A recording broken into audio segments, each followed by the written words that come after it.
Hey, my friends, welcome to Saturday Night Star Trek. Hey, we indeed. Welcome, my good friends. So great to see you all here with us tonight. We got a big group in there, it looks like already. I'm trying to get the names all together for you. It's just so great to see you all here with me. And as always with me is my wonderful first officer, the greatest first officer in the fleet, the wonderful, the beautiful Commander R.M. Briggs. Welcome, my wonderful friend. Thank you for being with me tonight. Well, thank you so much for having me, boss. Tonight, everyone may hear a little bit of noise in the background, but we've been having some pretty severe weather here in Oh, Alberta. Lots of tornado yeah. watches, lots of tornado Nice. warnings. So it is extremely hot, but given the climate, I don't have an air conditioner. So I have my window open. So if you hear some noisy neighbors, I do apologize, everyone, but it's really hot here and I have to have the window open. But it's a pleasure to be here. I hope it's not too noisy in the background for you all. And I love you all very much. Thank you for being here. Not a problem there. You know that. You know that. But yes, everyone, here we go. Getting close to a new frontier. Just 2 more weeks of this crew that we've been on for, I don't know how, I can't even remember how long this goes back to when we started with Star Trek of the Next Generation. I can't remember exactly. Was it been a year maybe, or gotta be close, huh? Yeah, I think I, so. I'm sure someone better at math than myself could figure that out. Well, not well. It's been a while. How about that? It So has been quite uh, some time. I 79 didn't even plus look it up. 22 plus 178 This is Star Trek number divided by Saturday Star Trek 4. number 78, by the way. So Yeah. yeah, I mean, well, quite a while. Everybody, listen. Listen. So um, so let's see here. What do we got going on? A couple of show notes real quick, and then we'll get down to business, folks. Then down to business here. And I want to thank you all for being with us last week. It was just an amazing send off.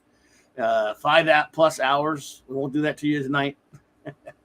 5+ hours of celebrating getting done with all 7 seasons That was crazy. of TNG. Yes, it was. Yes, it was. Yeah, it was crazy, but it didn't feel like 5 hours. No, it didn't, because we were hanging out with you all. That's why it didn't. Um, Mm-hmm.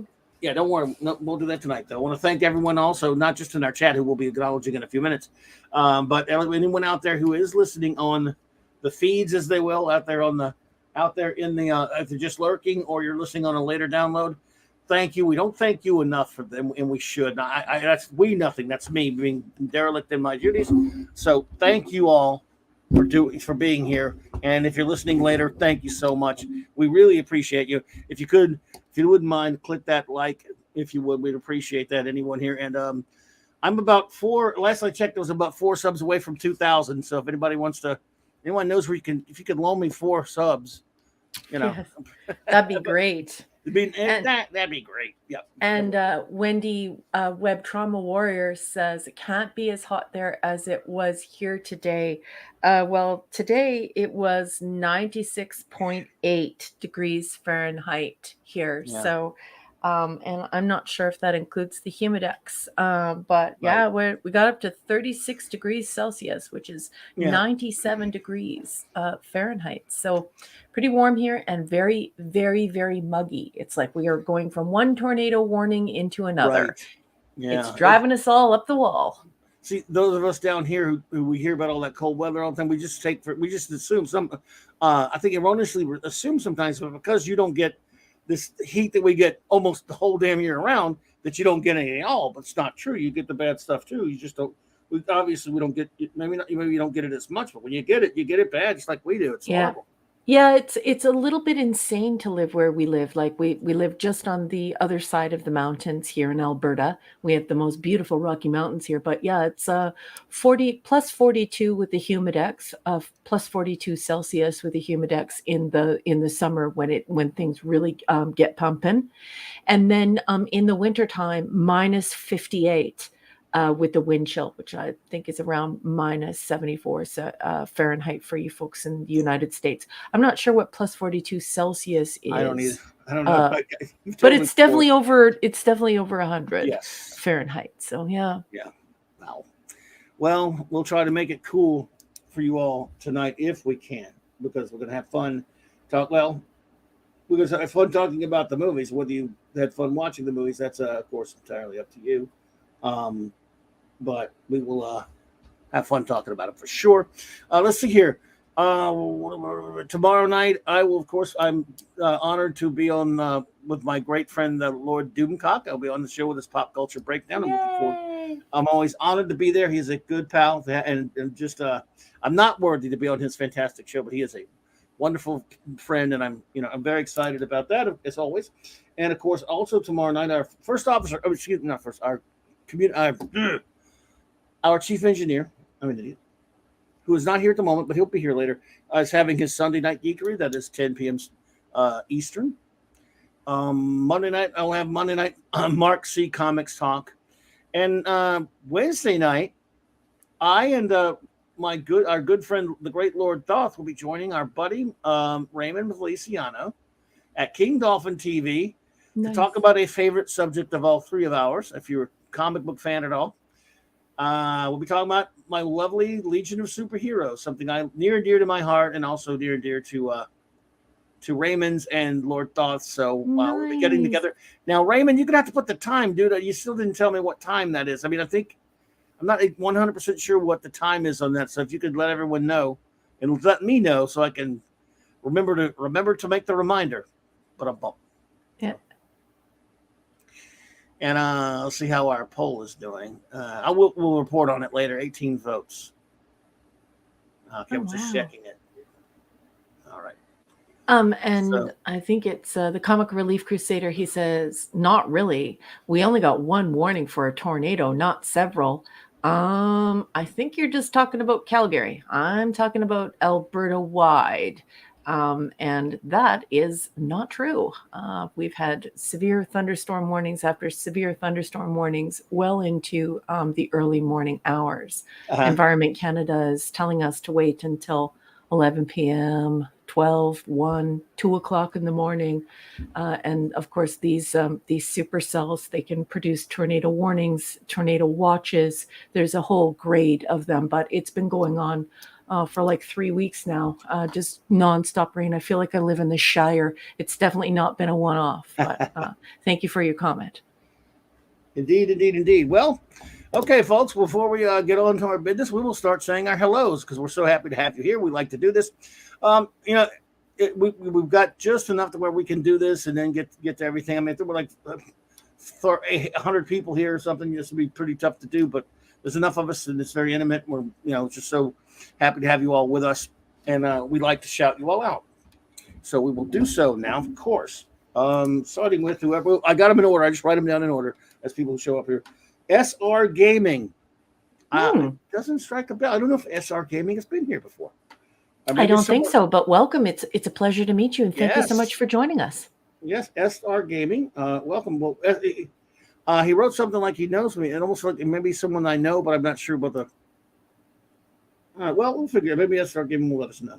So, but then again, welcome SR Gaming. If new here, I believe. Grumpy old Ninja Kentaro. Hey. Hello. Good. You are a fantastic friend, and you always repost. He's always reposting the show and all that kind of stuff, and it's just an honor to have you, and thank you for all that you do. Shooter 8323. Pew pew pew pew. Yes, indeed, that too. Oh man, let's see where. But in all seriousness, I want to restate that. I want to make sure that I'm not understating it. Grumpy Old Ninja is always tweeting even before I get a chance to put the show info out and all that kind of stuff.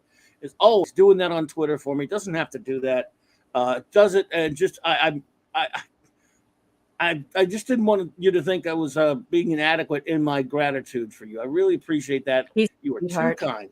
And he does that for all of his favorite channels. And I think it's just incredibly thoughtful. He's always out there promoting for us and stuff, and for other people who we know, friends of ours. So I think he's terrific. Absolutely. Thank you so much. So we really do appreciate you. Let's see here. Dave. Hey, Dave, what's up, buddy? Good to see you, man. Dave. Always good to see you. And your favorite name to say, Gwagnar.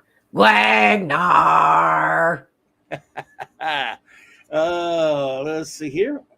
Michael Beacom, hey.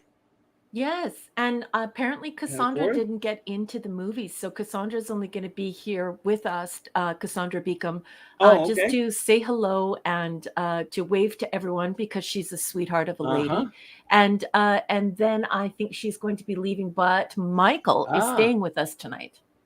Okie dokie. Well, that's fantastic. And sorry she's going, but Cassandra, have a wonderful night, whatever you were up to. And Yeah, it's great to see you. you're not And missing much, honey. Really, like the TNG movies, you're not missing much. You're a clever Ironcaster. woman. Ironcaster, don't make me come up there. I see you with your little smart little remark. Oh, look here. I'm starring all the new people who are coming Oh in, yeah, so you don't I'm miss writing them down. But yes, I do write them down. But thank you so much. Yeah, I try, but it's always good to star because you never know. We have But some cool people here tonight. What a great crowd we got, and we're getting everybody. Don't worry, I've got that. We got that. Okay. Anyway, we'll continue. Minimusness is here. Minimus Is another lovely lady, Wendy Webb. Wendy, hey. Good to see you, Wendy. I hope you're doing well. You and Jimmy, I hope both doing well. Yeah. Our fantastic Canadian wrench pal, Chris Persha. Always, again, another one who helps us so much, does so much. Chris, dude, thank you so much, buddy. We're just a little channel. We're not rich. We don't have a lot of We're money. nobody. You know, like Clobby's retired and you know, basically this we just you know, the little donations that he gets, it's really no big deal. And for someone like Chris, with Chris's ability and with the software that he has to create these beautiful posters that he's been making for us for social media Amazing. and promoting us, I don't even know what to say. This is such a beautiful person. He is so intelligent. He is such a good friend to one and all. Like, he knows everybody in this community. He is nothing but a gentleman 24 hours a day. And then he would go and take his personal and professional time to go and make us a poster and promote us all over the internet. I love Chris Persha. He is a beautiful, beautiful man. Love, love, love you. Mwah, mwah, mwah. I really do appreciate it, my friend. Absolutely. Let's see here. Dave G Sound. Hey. Dave J Sound. Good to see you. Good to see you. Cal L Buddy, another fantastic friend of the Real show. soup. Stephen M. Yep. Just incredible. Let's see here. Wolfie. Hey, Wolfie.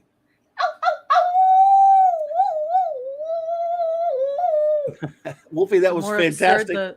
The more absurd the wolf call, the more likely it is that I will make my captain laugh. When my captain laughs, my heart smiles. Oh, you're too kind. Well, it was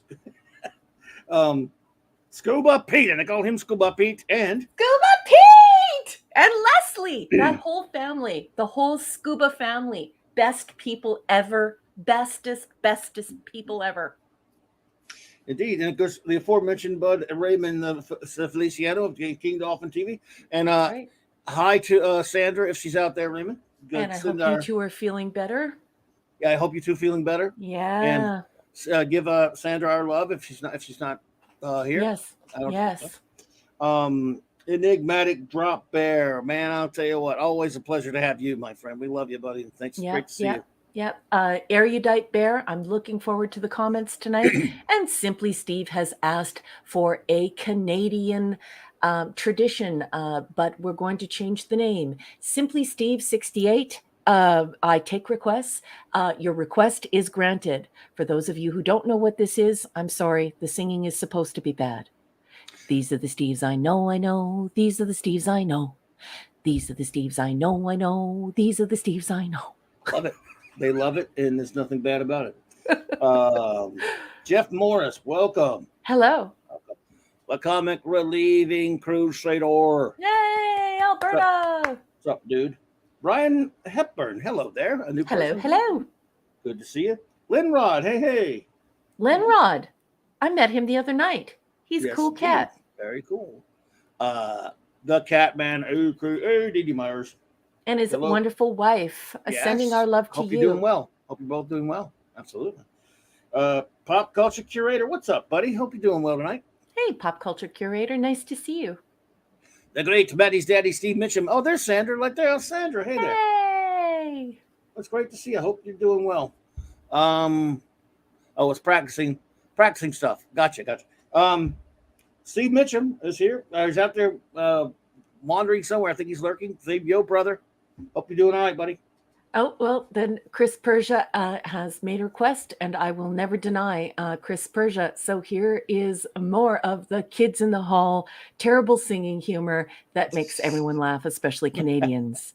These are the Steves I know. These are the Steves I know. These are the Steves I know. These are the Steves I know. You're too kind. You're too kind, Dave G. Sound. Thank you so much. Sorry. Thank you so much for that.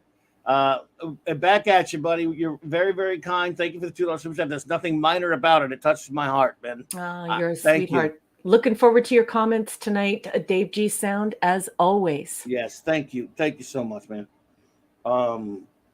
The great Max Redstone. Dude, I hope you're feeling better. Whatever's going on with you there, man. Maximum Redstone. You're still maximum to me. And I hope you are doing better, sir. Simply Steve. I know who you are. He's always good. Steve. He's one of the Steves you know, of course. He is one of the Steves I know. My great pal, Pat S. Pat, dude, how you doing, buddy? I hope you're all right, man. Eric K.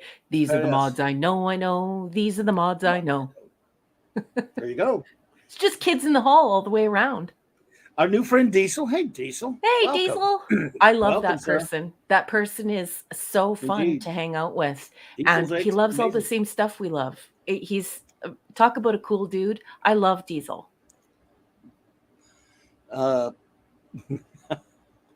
Wow. See, this is as nice as it gets. Pat S says, I am good, pal. If we were in high school together and you left your lunch tray on the table to get ketchup, I wouldn't eat your fries. That's about as nice as it gets. I don't believe you, but I don't believe him. Did you see the super chat from Eric K?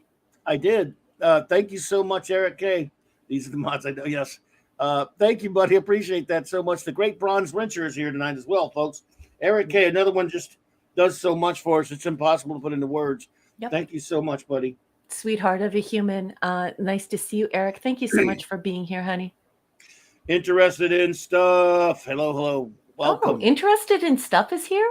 I didn't see him Indeed. come in the room. That's terrific. It's great to see down you. as fast as I can see him. That's right. Terrell 72. Hello there, my friend. Always, it would not be Saturday Night Star Trek without you. No, we need Tyrell here. Tyrell, don't work too hard. Work safely, and I hope you have a great time tonight. Indeedishness. And also, look who popped in with the super sticker, the great Cardinal Sin. Cardi! Thank you, man. You were too kind. You shouldn't have. I'll tell you what, Cardinal Sin and I had a wonderful time on the show this past week with Cardinal Sin and our good buddy Canadian Spider-Man talking some Spider-Man comics. That was a lot of fun. Please go to his channel if you haven't already. There's a link in my description below, everyone. And also someone could put that in there if they want. And subscribe to him if you haven't. And go check out all of his videos, of course. And definitely check out that Spider-Man comics video we did. It was a lot of fun. And Boss man, Jason said that it's a pair. The super sticker is a pair. And I didn't shout you. He just popped in Jason as in J-Man. What's up, bro? Yep. I like to say Jason so that people are scratching their head going, who's she talking about? And the reason being is Jason is an author and he has some of his stuff up at Amazon, and you can also get it through Kindle. His wife is also an award-winning author. I definitely encourage everyone out there to follow J-Man to his YouTube channel and follow J-Man to his Twitter page and his Twitter identity, and get on those Amazon stories and support his indie writing and his wife's indie writing.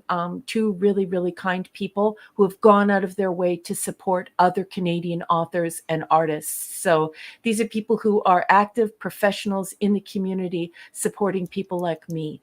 And so J-Man and his wife, I doff my cap to both of them. They're really super kind people, and they've really helped me to get the word out there for work that Canadian publishing houses aren't interested in. As many of you know, Canadian publishing houses are not interested in sci sci-fi short stories or sci-fi short story collections. It's Americans that like that. And J-Man's gone out of his way to point to me and say, hey, help her. You got to read this stuff. And I just really appreciate it. He and his wife are true Canadian champions. Love you guys very much.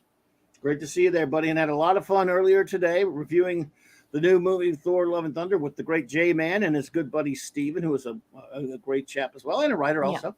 Yeah. And it was a lot, and Mark D popped in for a second. So that was a lot of fun and enjoyed it, buddy. Pleasant Valley Picker, welcome, bro. BC!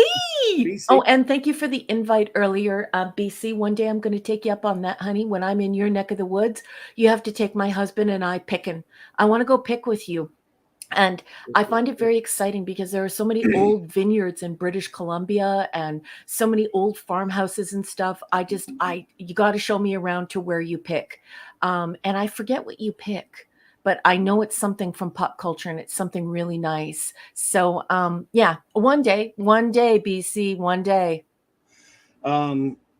Master Son 42, a new person. I don't know who that is, but thank you for being here. It's great to see you pop in. We really appreciate it. My buddy Ironcaster popped in there. Good to see you, buddy. The lovely, beautiful, wonderful Sherry. Sherry, love you. Yes, Gorgeous is here. When she walked through the door, she waved to everyone, said hello to everyone. We love you, Sherry. Good to see you. This Phantom Outsider. What's up, Bante? Good to see you, buddy. Phantom Outsider. Not out of Naxamanda Bear.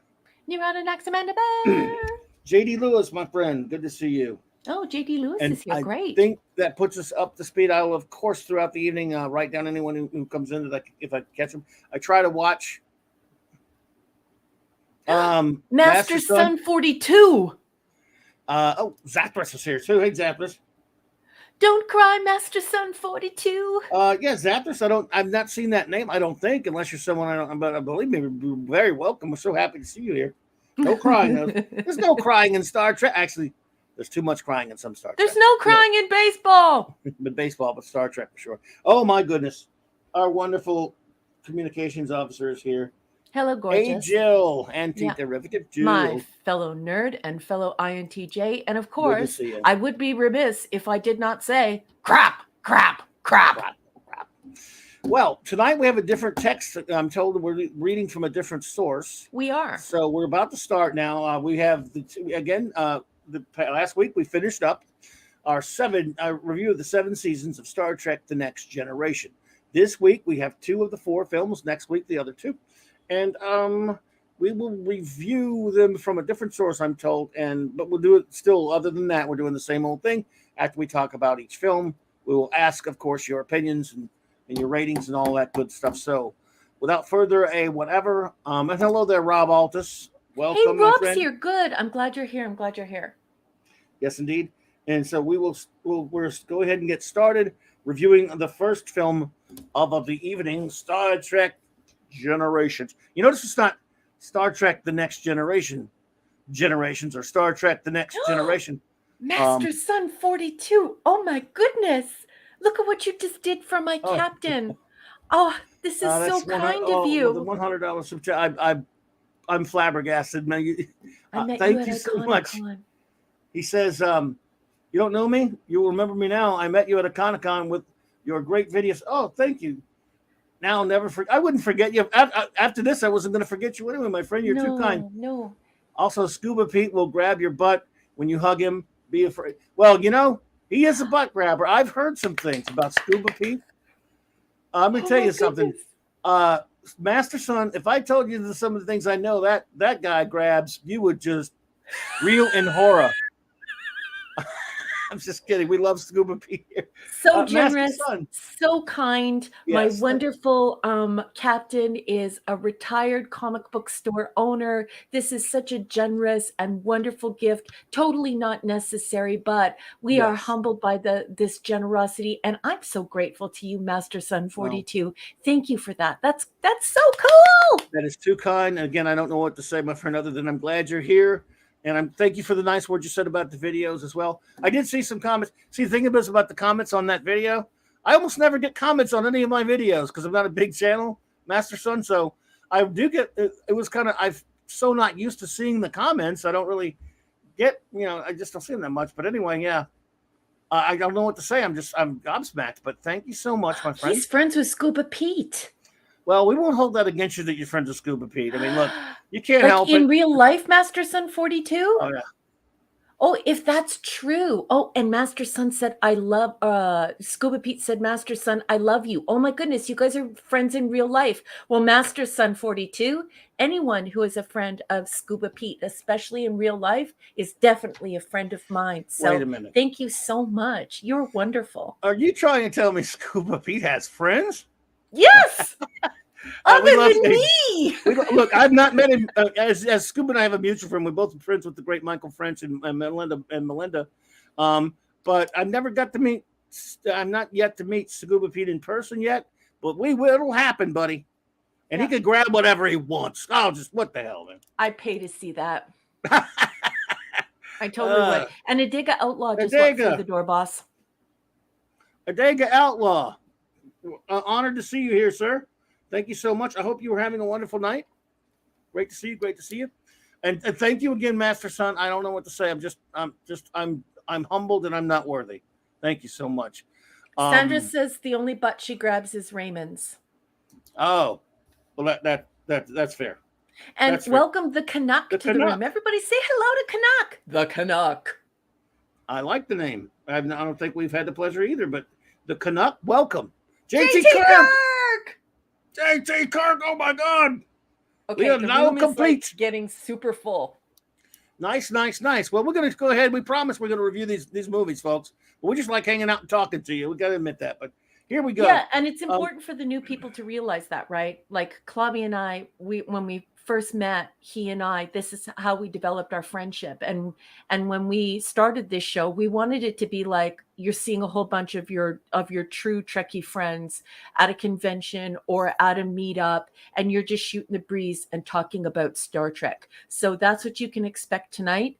Everything is organic. We don't talk about the reviews beforehand. We listen to everything you say. We put what you say up on the marquee. This is a real conversation. This is two-way conversation happening here, folks. And I hope you're going to enjoy it. I like thanks for the warm welcome. Star Wars is better though. Hey, you could like either one better you want, my friend. All opinions are welcome here. The Canuck, I'm sending you shin kicks. Kicks. She sends virtual shin kicks if someone gets out of the way. I do. Good to see you, the Canuck. So tonight, of course, we're going to again. I can imagine anyone who listens on a rerun going, "Oh God, they're taking forever." Like this, and they'll just fast forward to the review parts. Which, hey, if you do that, I totally respect it and appreciate it. We just love that you're here. So, but at the same time, we're always going to keep this beautiful place we like very, to say hello to very everybody. Organic and cool place where true friends hang out. There's a lot of stuff happening on the internet, and a lot of people are anonymous. But this is a real family here. This is the Saturday Night Star Trek family, and we're always going to maintain that love, and we're always going to listen to you. Your comments matter to us. So. Star Trek Generations. Boom, boom, boom. So, number one, let us proceed. I forgot to make a little, I'll make some banners while you do it. Well, don't worry about that. Tonight, you guys, we're getting away from the block text. Okay, we're not going to be reading from Paula M. Block, Star Trek 365, The Next Generation by Paula M. Block. We're not going to be reading from that tonight. We have closed that book for good. We're done with it. Tonight, we're going to shift gears. And what we're going to do is we're going to introduce the film through the great Roger Ebert. Now, Roger Ebert was a film critic for the Chicago Sun-Times from 1967 until his death in 2013. In 1975, he won the Pulitzer Prize for distinguished criticism. So tonight, I am going to be reading his November 18th, 1994 review of Star Trek Generations. The movie premiered on November 18th, 1994. It had a budget of $35 million and a box office of $118 million. And so if the boss gives me the go-ahead, I'm going to read this article cold. I have not pre-read it. We're going to experience it together. Go for it. We ready to go, boss? You got it. Go. The Star Trek saga has always had a weakness for getting distracted by itself. In Star Trek Generations, the seventh film installment is undone by its narcissism. Here is a movie so concerned with in-jokes and updates for Trekkers that it can barely tear itself away long enough to tell a story. From the weight and attention given to the transfer of command on the Starship Enterprise, you'd think a millennium was ending, which was, by the end of the film, how it feels. The movie opens during a maiden run for the Enterprise B. Plans call for it to take a little dash around the solar system with some reporters on board. But then a call for help is received, and there's a polite jockeying for position between the newly appointed Captain Picard, played by Patrick Stewart, and the just retired Captain Kirk, Bill Shatner. Kirk is obviously better equipped to handle the crisis, but alas, the ship itself is unequipped, unmanned, and unready for an emergency. Wow, he Like got that's that wrong, the first didn't he? time that ever I happened. think he got that wrong. That was Captain Harriman. Yes, it is Harriman. Keely Chow, Roll Tide. Keely Chow. So Ebert went into his, and I love Ebert, and it's just, it looks like he went into his review not understanding that Kirk was in a different time period, or what? That it appears to be that. It looks as though he's messed up the captains, because it's Harriman. Yeah, nobody perfect. You know, he's perfect. He's probably just, look, he's well, not. He has a Pulitzer Prize, and I don't. No, I'm not knocking him. No, and by the way, he was a Star Trek fan. He liked Star Trek. Just, oops. Let's keep going. But it was Harriman. The emergency involves a free-floating coil of space energy, which has captured two ships in what I think was called a gravimetric field. Star Trek has never been shy of polysyllabic, pseudoscientific gobbledygook, and Generation bathes in it. The victims' life signs are phasing in and out of our space-time continuum! One of the survivors is the intense Dr. Soren, played by Malcolm McDowell, and the Alorian species, who insists he must get back to his ship. It explodes in the Nexus field. However, the story leaps forward 78 years. Captain Picard now finds himself on a rescue mission to an observatory where Dr. Soren is again rescued and again insists he must return. And lo, here comes the Nexus again, along with an explanation by Guinan, played by Whoopi Goldberg, the Enterprise's resident mystic, who says that those caught in the Nexus are bathed in joy. We learn that Soren will do anything for that joy, including destroying stars and their planets with millions of inhabitants, just to nudge the Nexus a little out of its way. His calculations are astonishingly precise. By using solar probes to destroy an entire solar system, he can steer the Nexus so that it brushes right up above a rickety steel platform he has constructed in an alien desert, and he can sort of leap up into it and be absorbed in joy. Meanwhile, there's a lot happening on board the Enterprise, which has a way of being constantly buffeted by force fields and gravimetric explosions, except when quietly meaningful dialogue is being exchanged. At such times, the ship is perfectly still. I would estimate that the command deck is being buffeted, filled with smoke, and showered with electrical sparks a good third of the time, when the computer's all flashing superfluously alert warnings just when you want to tell them you need something helpful. The Star Trek series has always specialized in hilariously klutzy hardware, but outdoes itself this time. The TV cameramen in the opening scenes are wearing little lights on their heads, which illuminate only the centers of their faces, of their subjects. Surely by the 21st century, even newsmen will have gotten how to light a whole face. And the computer controls aboard the starship now seem modeled on the multiple choice cash registers at McDonald's, where you just push the Big Mac button instead of needing to know how much it costs. The running joke this time involves Lieutenant Commander Data, played by Brent Spiner, a computerized android who tries out a tricky emotion chip and suddenly understands jokes he was told years ago. This notion could have led to some really funny scenes, but doesn't. And the scene where Data shorts out or his chip crashes or something is acted and directed so uncertainly it is positively puzzling. The Star Trek movies and TV shows always consider at least one big important human question. And this time it has to do with the choice between happiness and reality. When you get sucked into the Nexus, you think you are living once again through the most joyous days of your life. This would be great, except you kind of know you're not. And so both Captain Kirk and Captain Picard must choose between the hazards of reality and the seductive dream world.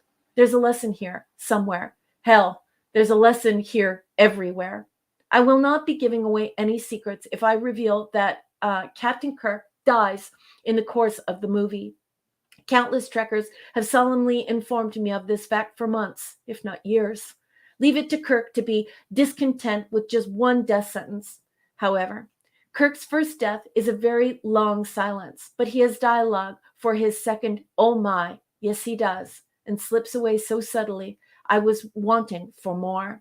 I, for one, will miss him. There is something endearing about the Star Trek world, even down to and including its curious tradition that the even-numbered movies tend to be better than the odd-numbered ones. And it's funny to hear the obligatory dialogue one more time. My favorite, always said by someone watching the giant view screen where an unearthly sight has appeared. What, the, hell, is that? Star Trek seems to cross the props of science fiction with ideas of westerns, watching the fate of millions being settled by an old-fashioned fist fight on a rickety steel bridge, intercut with close-ups of the bolts popping loose and the structure sagging ominously. I was almost amused by this shabby storytelling.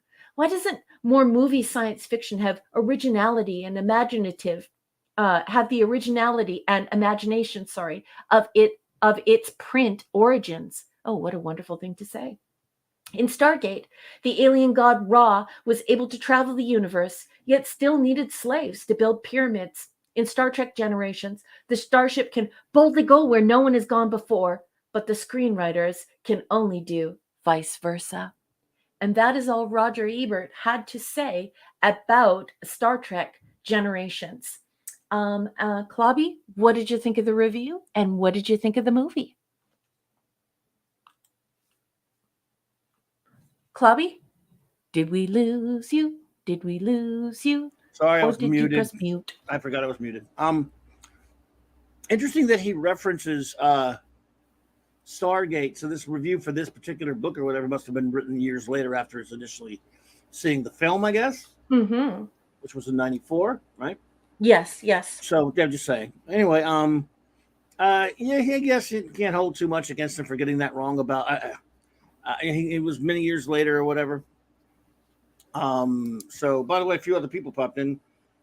Canadian Spidey, what's up, buddy? Yay. Good to see you. And Cyber Soldier, hey there. Oh, hello. Yeah, good to see you. Good to see you both. Thanks for being here tonight. And of course, the great Mark D with a C popped in. He's he'll be here later, possibly. He's at a party. So parties are more important than us, I guess. Gee, Mark. God, how dare you be out there having fun and stuff? Did he even put in a requisition for shore leave? You know, as a matter of fact, I don't remember signing off on any shore leave for that. For the Mark, so somebody may be looking at the brig. The brig. Well, can I have his agonizer first? Yes, you get to use the agonizer on him. Only if he's eating really something really gross like he always does. Oh yeah, like remember when he was trying to sell us all on how delicious clam pizza is? So, as for the film, look, you probably know how I feel about it in the sense that just making a movie so you can kill Kirk pisses me off from get go. And look, we all love William Shatner. Even he's admitted it was a bad idea. Just don't be in it if you're gonna do it. Shatner. I mean, did you need the money? I don't know if you did. Midnight's Oblivion. Hello there. Hey, Midnight's Oblivion. Nice to see you. But to treat the film fairly, in other words, is it any good or not? It's not a particularly.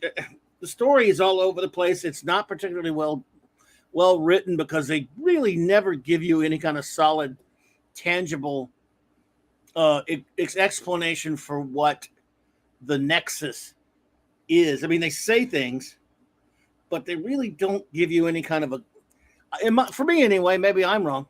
they don't give you enough to really latch onto what the Nexus. It's a is it a fantasy concept? Um, Yes. is it? I mean, I guess the science fiction concept might work if you explain it better, if you find a good reasoning. But what you're Yes. saying basically with the Nexus is this: This is a very good uh, point.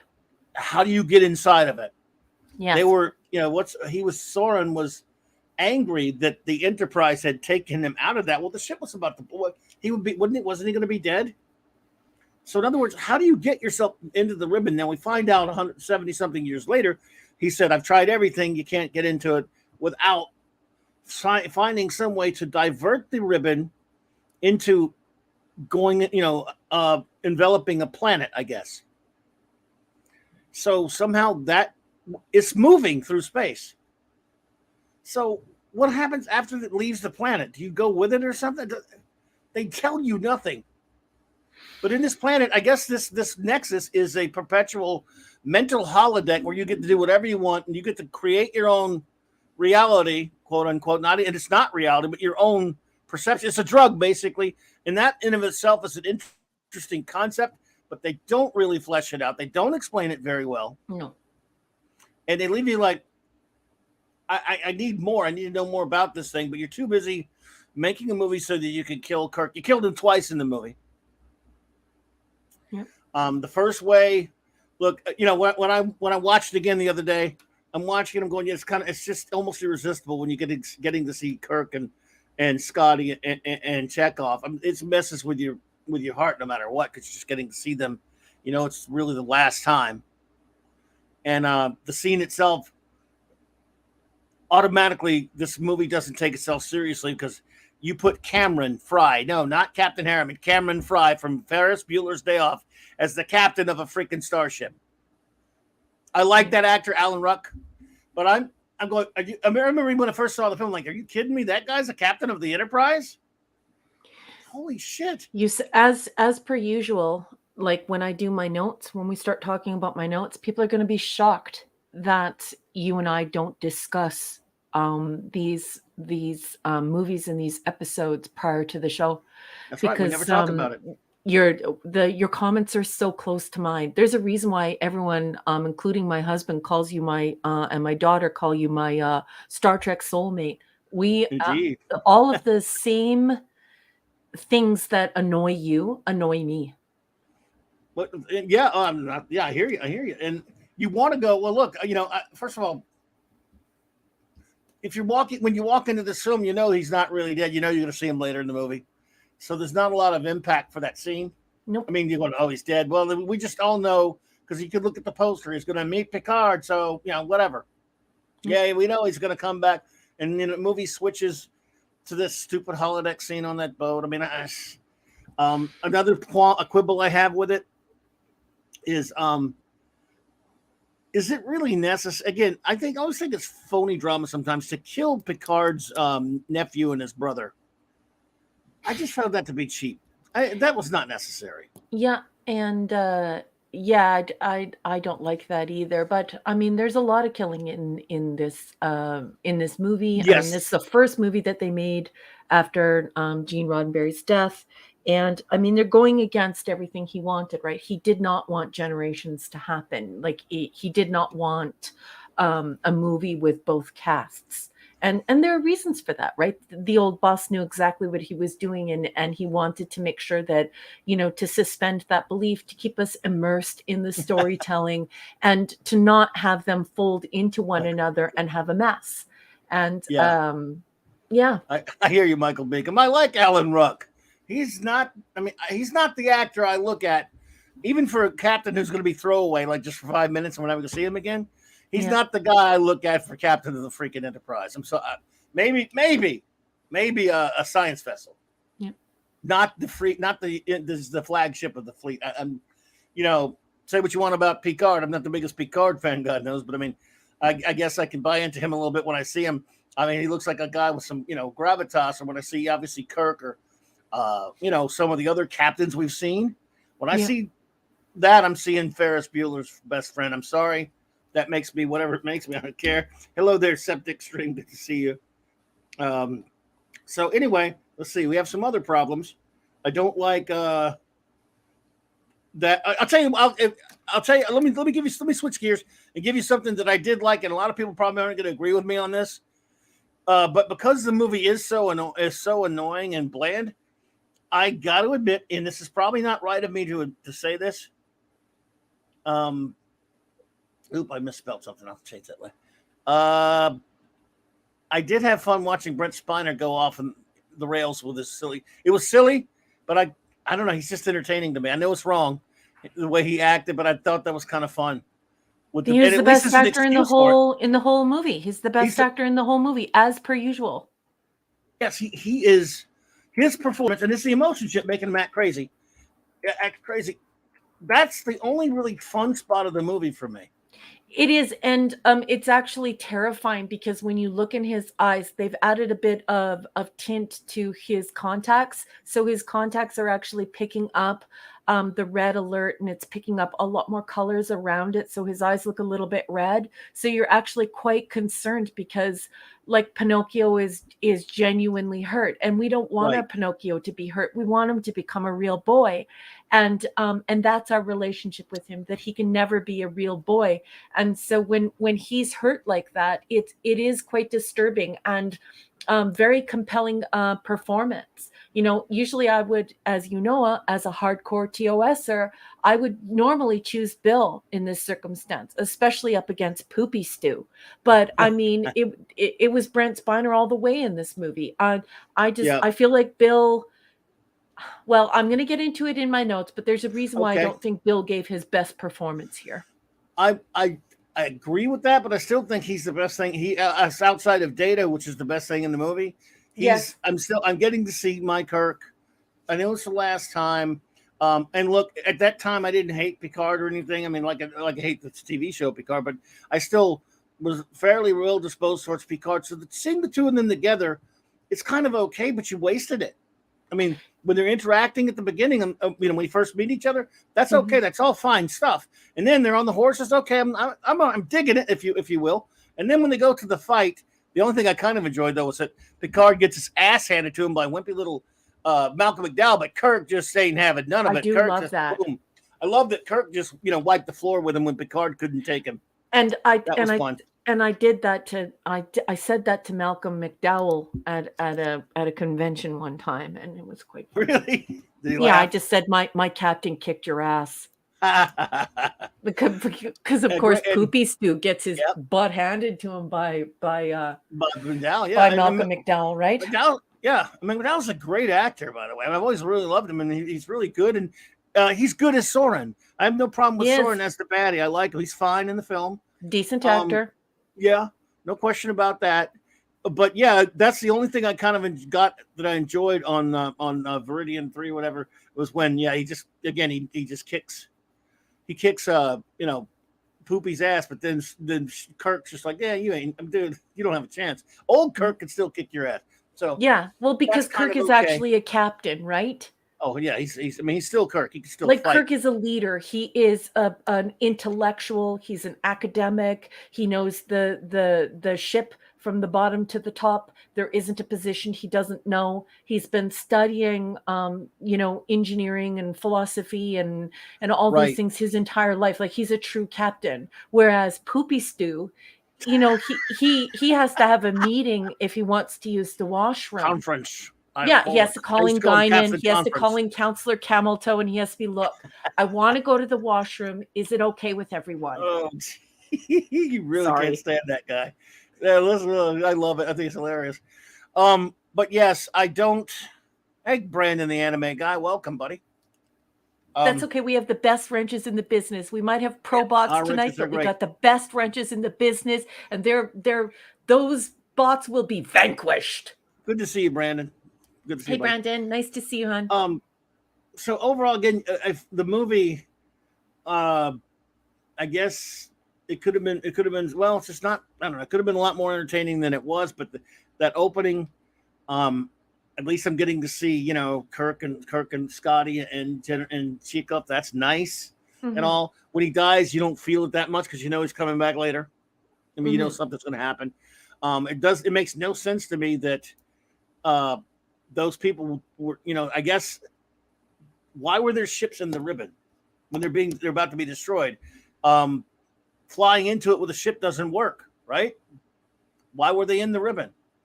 Then Well, if flying into a ship if flying into it with a ship doesn't work, then how does Kirk get there? And I talk about that in my notes. Thing. Oh God, yes. Thank you, because I don't make notes, as you know. So I forgot to mention that. I'm glad you. I should have known you would. Hey there, Double C. Hey, Double C. Exactly. He gets blasted out of the out of the ship, out of the Enterprise. Yep. And he doesn't die for some reason. How does he end up in the ribbon? That is never explained. If that's the case, why don't you just jump out into space into the ribbon? That's what he essentially he could have done, or he could, Why didn't Soren do that? Exactly. Why turn into a mass murderer? Why start murdering billions of people? I have another question. What?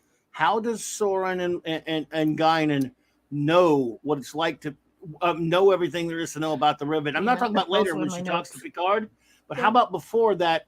How did they know? Hey, if we go into that energy ribbon, we'll Hey, Jobber, what's up, buddy? Hey, Jobber. If we go into that energy ribbon, we'll be able to be in heaven and all this stuff. That's all you got to do. How did they know that? Yes, and Guinan leaving a piece of herself there.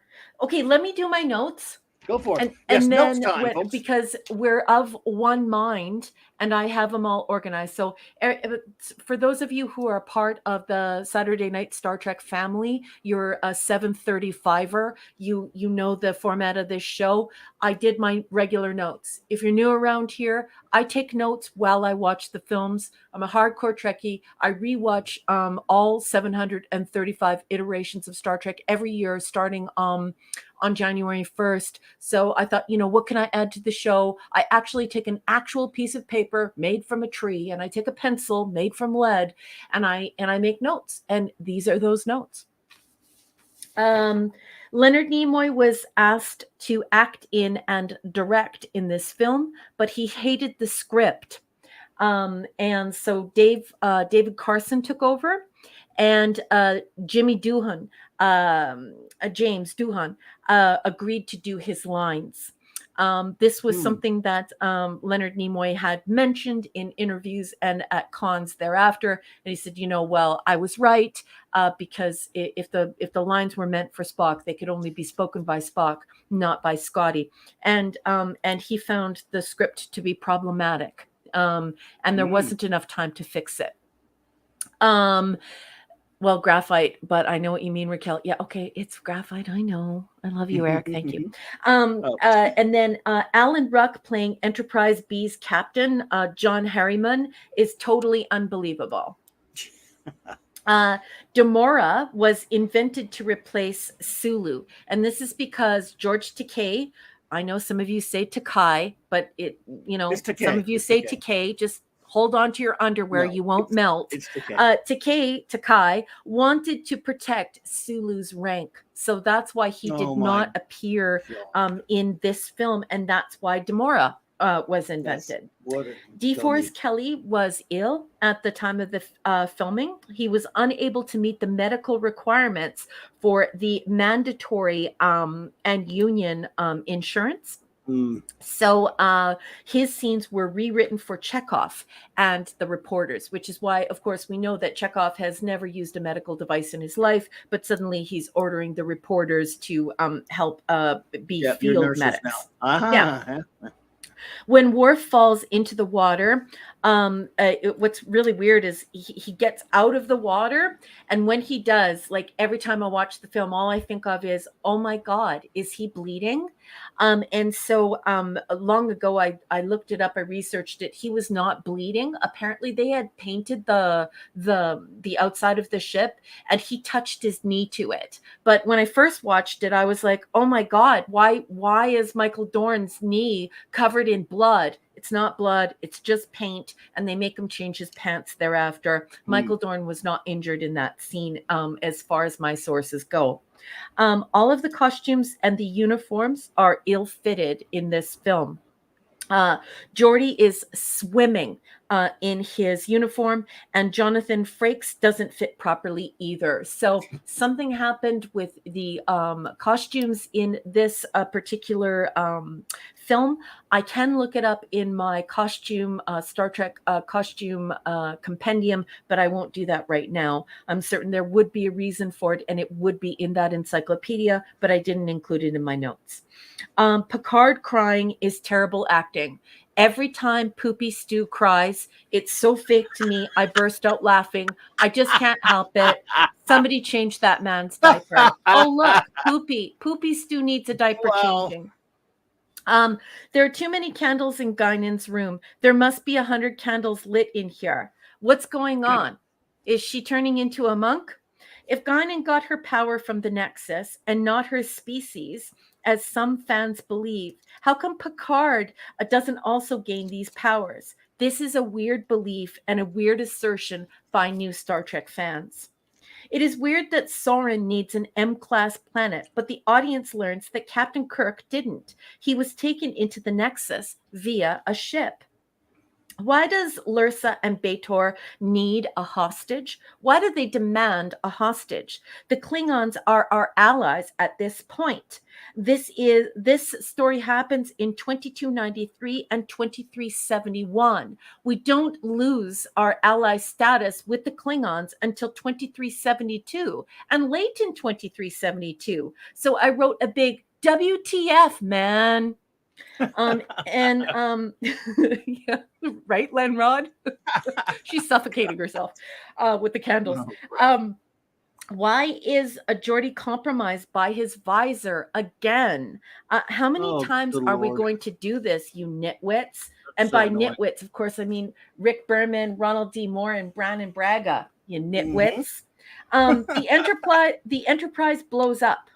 The planet blows up, and this is the first time around. No one goes to the Nexus except for Picard.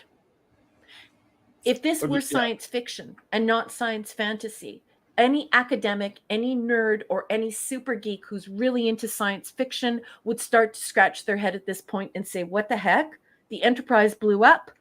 The planet blew up. Everyone was sucked into the Nexus. The ribbon went over them. How come they don't go to the Nexus with Picard? And you know what I say to that? And then I wrote in yelling all caps, that's not Renee. Couldn't they just get our wonderful little actor? He's a little sweetie. Picture of him. Yeah, and they didn't even use that kid, yeah.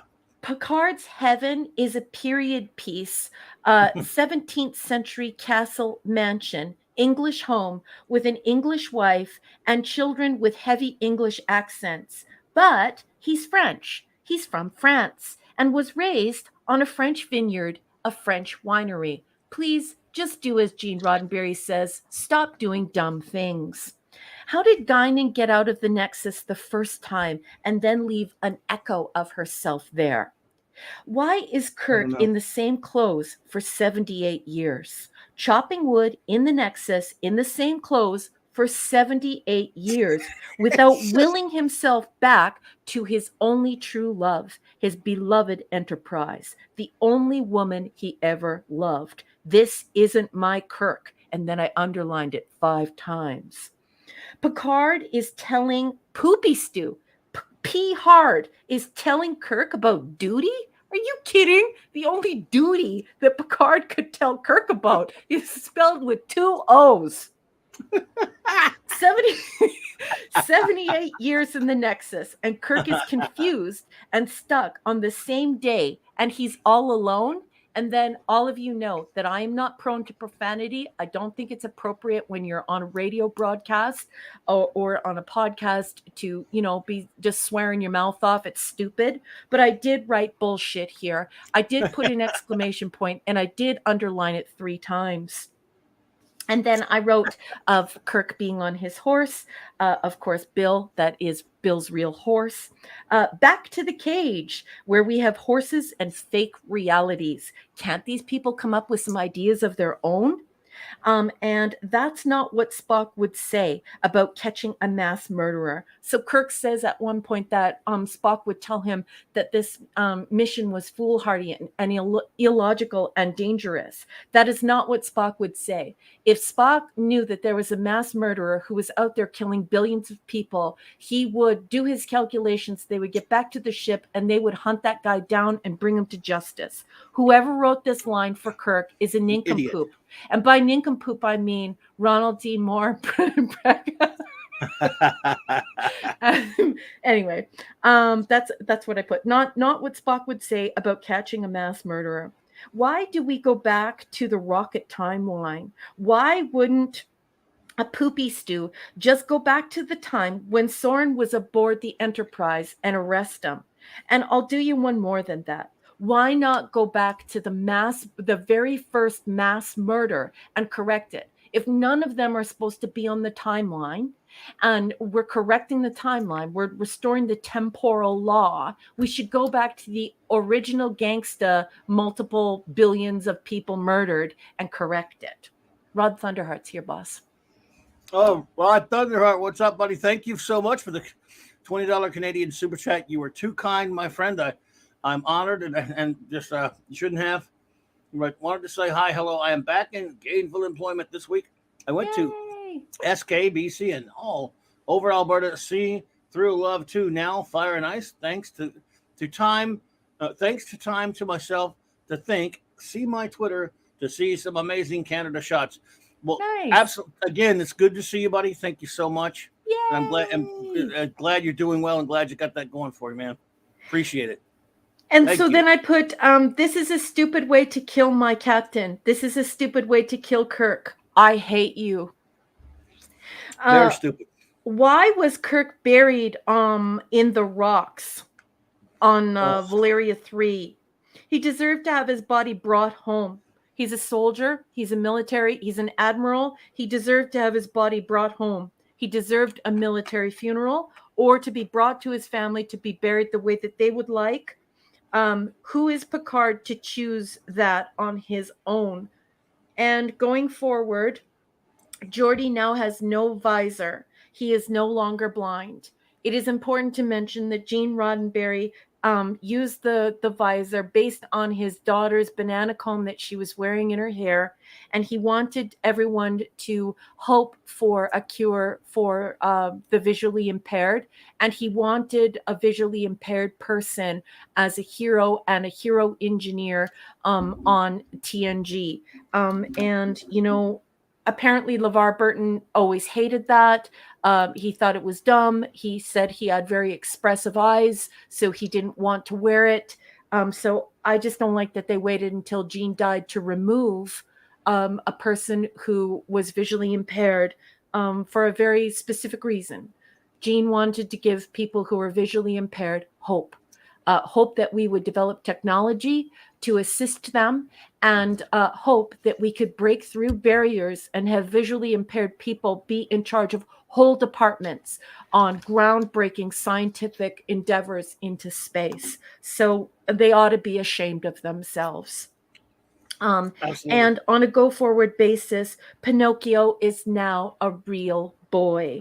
They're destroying our relationship with Data and to Data, creating this thing where he gets to achieve to be, he gets to experience all these emotions and even feeling, tactile feeling. And so they ruin that little bit of magic.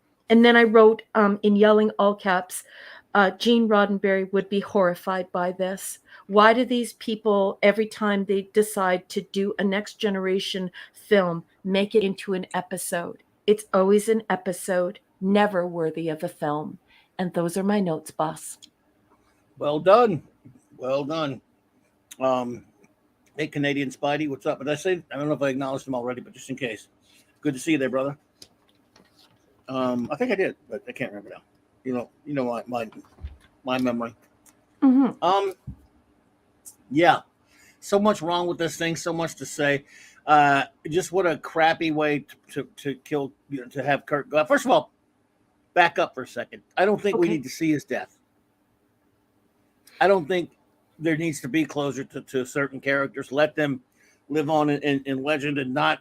In other words, it's fine. At the end, I don't. I think we. It's just like prequels. Usually, not a very good idea. Going back and fiddling with the past of a character, showing the end of a character. It's great for some stories. Don't get me wrong, but this is not a story. This is a character with a bunch of continuing stories, not a one story type of a character. So he's been in tons and tons and tons of stories. I don't think we need Kirk's death chronicled. You could have done now. You could have done an adventure somehow that she wanted, where it's a similar situation at the beginning, as with this. That there's some reason, if you must time travel, whatever. Maybe he's displaced, put into the 24th century or whatever, where like they did with the Kirk books, for example, where Kirk and Picard meet, if you must. But why do we have to have Kirk's death? Mm-hmm. And when we had Spock's death, Trek fans didn't like it. I mean, as powerful as that scene was, we wanted Spock back. I don't care what Nicholas Meyer didn't want to do it. I wanted it, and I'm glad we got him back. Screw you, Nicholas Meyer. Yeah, and I think that's like when earlier on when people were talking about why Bill was in this film and making it seem as though Bill was just chasing cash. It's also important to remember that no one from TOS got a dime in royalties from the syndication of the original series. So, at one point, Bill Shatner was living in his car. So it was not about the money. I seriously believe that it may. I mean, this is just speculation as a 45 plus year Trekkie. That when you discover that they're in talks with George and they're asking George to come in, and they've got Jimmy there. Okay, and Chekhov is reporting for duty. Everything seems like it's going to go through. Of course, Bill is going to say, "Okay, I'm on board," because he knows Leonard's going to be there. Like Leonard Nimoy is going to show up. But I think that once Leonard Nimoy read that script and he was like, "What the heck is this dreck?" And I think that that's how Bill got roped into this. But I think it was really a terrible way to kill the greatest captain ever. Like, he's the greatest captain. Terrible. There is no captain that is better than James T. Kirk.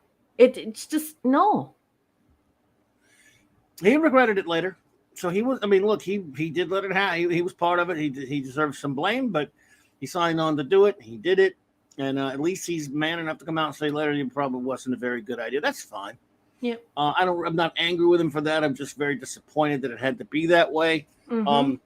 Because even if I were on board with killing him, which I'm not, I'm saying, well, if you're going to do it, don't do it like this. Mm-hmm. If you're going to do it, and I hope you don't do it, but if you're going to do it, make it something worthy. Yes. Make it something worthy. But then again, Spock would say, "You cannot die. You were never alone." Right. So I've always said, "I'll die alone," as Kirk once said. Yeah. Yeah, I don't like any of this movie. It's just, aside from, again, how much fun Brett Spiner's performance is, and it is terrific. I think it's like he has all the best scenes in the film.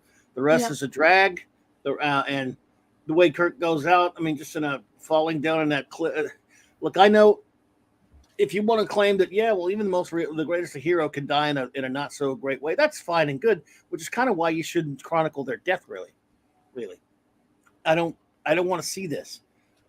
I don't want to ever see Kirk or these characters die. Just let them live in legend or in fiction. Excuse me.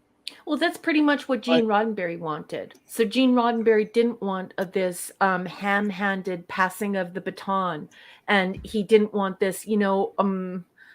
It's too overt. He wanted us to just think of Kirk out there still having his adventures. And I think that's what should have happened. I know there, if you watch all of the original series movies on Blu-ray with the commentary in the collector's edition, they have all of the interviews with the cast, and they have the commentary. And I know that there were a lot of people on the cast, especially Jimmy, who really wanted to have a passing of the baton. But it's not something Gene Roddenberry wanted. And this is the obvious reason why, is you don't want to close that chapter. Gene didn't like doing stuff like that. He wanted us to be able to still have these characters existing in our imaginations. There is absolutely no reason to overtly kill them, as if to say, look, the old generation is dead and here's the new generation. And that would be the only purpose for this, this sort of, who's captain here. And I just don't like it. I think it's crass. I think it's I'm going to quote Mark Lenard here. I'm going to say it's chintzy. It's just chintzy. I think it's the wrong thing to do. Yep, wrong thing to do. Pike lives on in my mind. Kirk lives on in my mind. These are my guys are still out there having their adventures. That's why I like the Shatner books. At least they brought them back. Yes. And anybody wants to whine and say, "Well, it's kind of silly bringing him back." Well, they brought Spot back to life. It works because it's better than them dying in that dumbass way this happened. So, well, I guess I will now ask you if you're ready. Yes, for I your am. Rating of Star Trek. Unless you have some more to say about it. I mean, there are a lot of things we can say about it, but. Well, the first thing I would like to say, I would be remiss if I did not include Roger Ebert's review from 1994. And it was 2 stars and out of 5, I believe. 2 stars out of 5. Okay. Yeah, there you go. Like I say, not a lot to recommend this film too much, and really anything interesting in it is killed off by terrible, weak-ass explanations of its crutch plot. It's MacGuffin. It's everything about it is weak, and it's unnecessary, and this really shouldn't have happened. And they really wanted Leonard Nimoy to jump in on this script, not this Carson fellow, and Nimoy was going to be the glue that was going to put this all together. We would see Spock come in, there would be more science, different scenes would be rewritten, he would fix this ridiculous script, and obviously he would make it way more science-y. It wouldn't be science fantasy, it would be science fiction. And it just didn't work out, and they didn't have enough time, and the ball was rolling, and they kept rolling the ball, but they were rolling the ball in poo. So what is your rating of Star Trek Generations? It's a D+ for me, boss. Wow, there you go. I got it at a D. I give it a D. It just too much aggravation and too much unnecessary crap in it, and doesn't really explain itself well. It's really written rather poorly, and you see that after the whole Kirk bit and stuff on there go to the into the 24th century. It's just like a nothing episode of TNG. So, yeah. So anyway, now I will ask our friends. If you want to go to the star, I will. I will. Let's see here. I will read. Chris Mercer wrote something early on. Oh, good. One thing didn't make sense.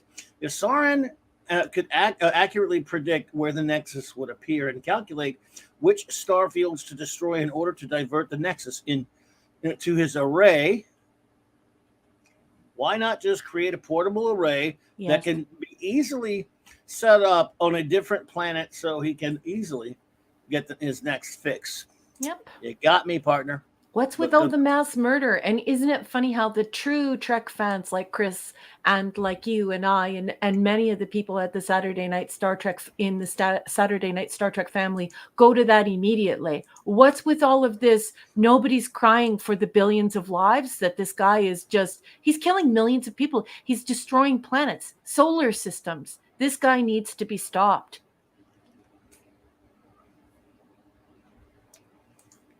Not only that, I mean, if he's killing all these people, how come Picard there's not some like emergency going on where everyone knows about it? They first find him at the Amagosa station after no one even knows anything about anything that's going on with him until now. Yep. And by the way, did they need to kill the Duras sisters? They were kind of fun. What did they not kill them for? I was just going to say that. And making the Duras sisters take hostage take hostages, when they're our allies. We don't go to war. There's no strife between us and the Klingons for another year. So what are you doing? Like, it's just absolutely ridiculous. It's shameful. I can't believe that they did this. It's just lots and lots, and you got all this, I don't know, all this crap going on with the idiotic way that they were able to destroy the Enterprise. Ugh, I don't know. Oh, boss, I already have 37 reviews. Like, they're coming in hot and heavy here. This has elicited some strong responses, and everyone, they just have great comments all the way around. It's so nice to see the Felicianos back in action, and I'm so happy that you guys are feeling better. I was so worried about you when I saw Raymond's tweets. It's so good to have you back in the saddle again. I'm so glad you're feeling better. Indeedishness. And I'm sorry, everyone. I was finishing off a Tootsie Pop. Ooh, sorry. I needed one after talking about this movie. All right. Mr. Rob Alta says, agreed, it was a D for me, too. Gotcha. Cal L, the Super One himself, says, D. Oh, 1 of 10? Wow, he epic. It's going to take a while, man. Whoa, 1 of 10. He has something to say about this movie, I think. He's heated. D for disappointment. When this movie was announced back in the early 90s, I was genuinely looking forward to seeing the Enterprise D and its crew on the big screen. Little did I know that I would be getting a leftover story from the last season. It seems as if both Chekhov and Scotty were included almost as an afterthought, since their appearance in the film was so brief. There was also another scene that was cut out that they had with them in it, where Kirk was skydiving from the atmosphere, and they meet him on the surface. But that's cut out. I don't know if this. We can see it somewhere, but it's not like all finished. I don't know what it is, but anyway. And could so easily be lifted out of the story with nothing being affected. Data's attempts at exploring humor went from charming to funny to extremely annoying in about 5 minutes. So you don't like life forms? Boom, boom, boom. You pretty little life forms. I don't know. It kind of had me laughing, but I hear you. But do you see why, though? It's because for some people, they find it endearing. They're like, oh, that would be a struggle if you were just experiencing emotions for the first time. But then there are also hardcore Trekkies whose reaction is, but this is my Pinocchio. Why are you turning my Pinocchio into a joke? Like, just like he can't be a boy. He will forever be Data. We love Data just the way he is. And so it is a bit of a mistake when you push those buttons where you start taking away the things that Gene Roddenberry created. You get yourself into some. This was orchestrated. Before we continue there, I'll tell you one thing, Khalil. This whole script was orchestrated to be a movie. For example, set pieces. You open up with the opening bit with Kirk and as sort of a prologue. Then you open up with a bit of TNG nothingness and then walking around and Kirk, with Picard whining. Then you get a shootout on the Amadeus station. Then you get more little pew pew here and there. Then you get the running humor stuff of Data. He's got to be there to keep the audience laughing. People who don't really know the show because it's a movie. And then you have to crash the ship. Everything is set up to be movie exciting or movie funny. It's not like a Trek story, really. As for the good Dr. Sword's plan, it just made no sense. Mm-hmm. If he knew the trajectory of the Nexus ribbon ahead of time, why not plan accordingly? Right? He had years to do so. Also, what led up to, let me get to your next one, buddy. Sorry about that, man. I'm just going to find his next one. What led up to the destruction of the Enterprise D was incredibly dumb. And I'm not referring to the Counselor Cavato's lack of piloting skills. Why was Geordi not checked for any kind of alterations to his, hang on. Yeah, Steven has the same problem I have because it's like the visor was like the ongoing way of getting at getting at the crew, getting at Starfleet. Like it, how many times are you going to use the visor? Right. His visor when he was returned to the ship by the Klingons and Dr. Soren. The meeting between Picard and Kirk in the Nexus should have been an epic moment. Instead, we get both of them lecturing. Hang on.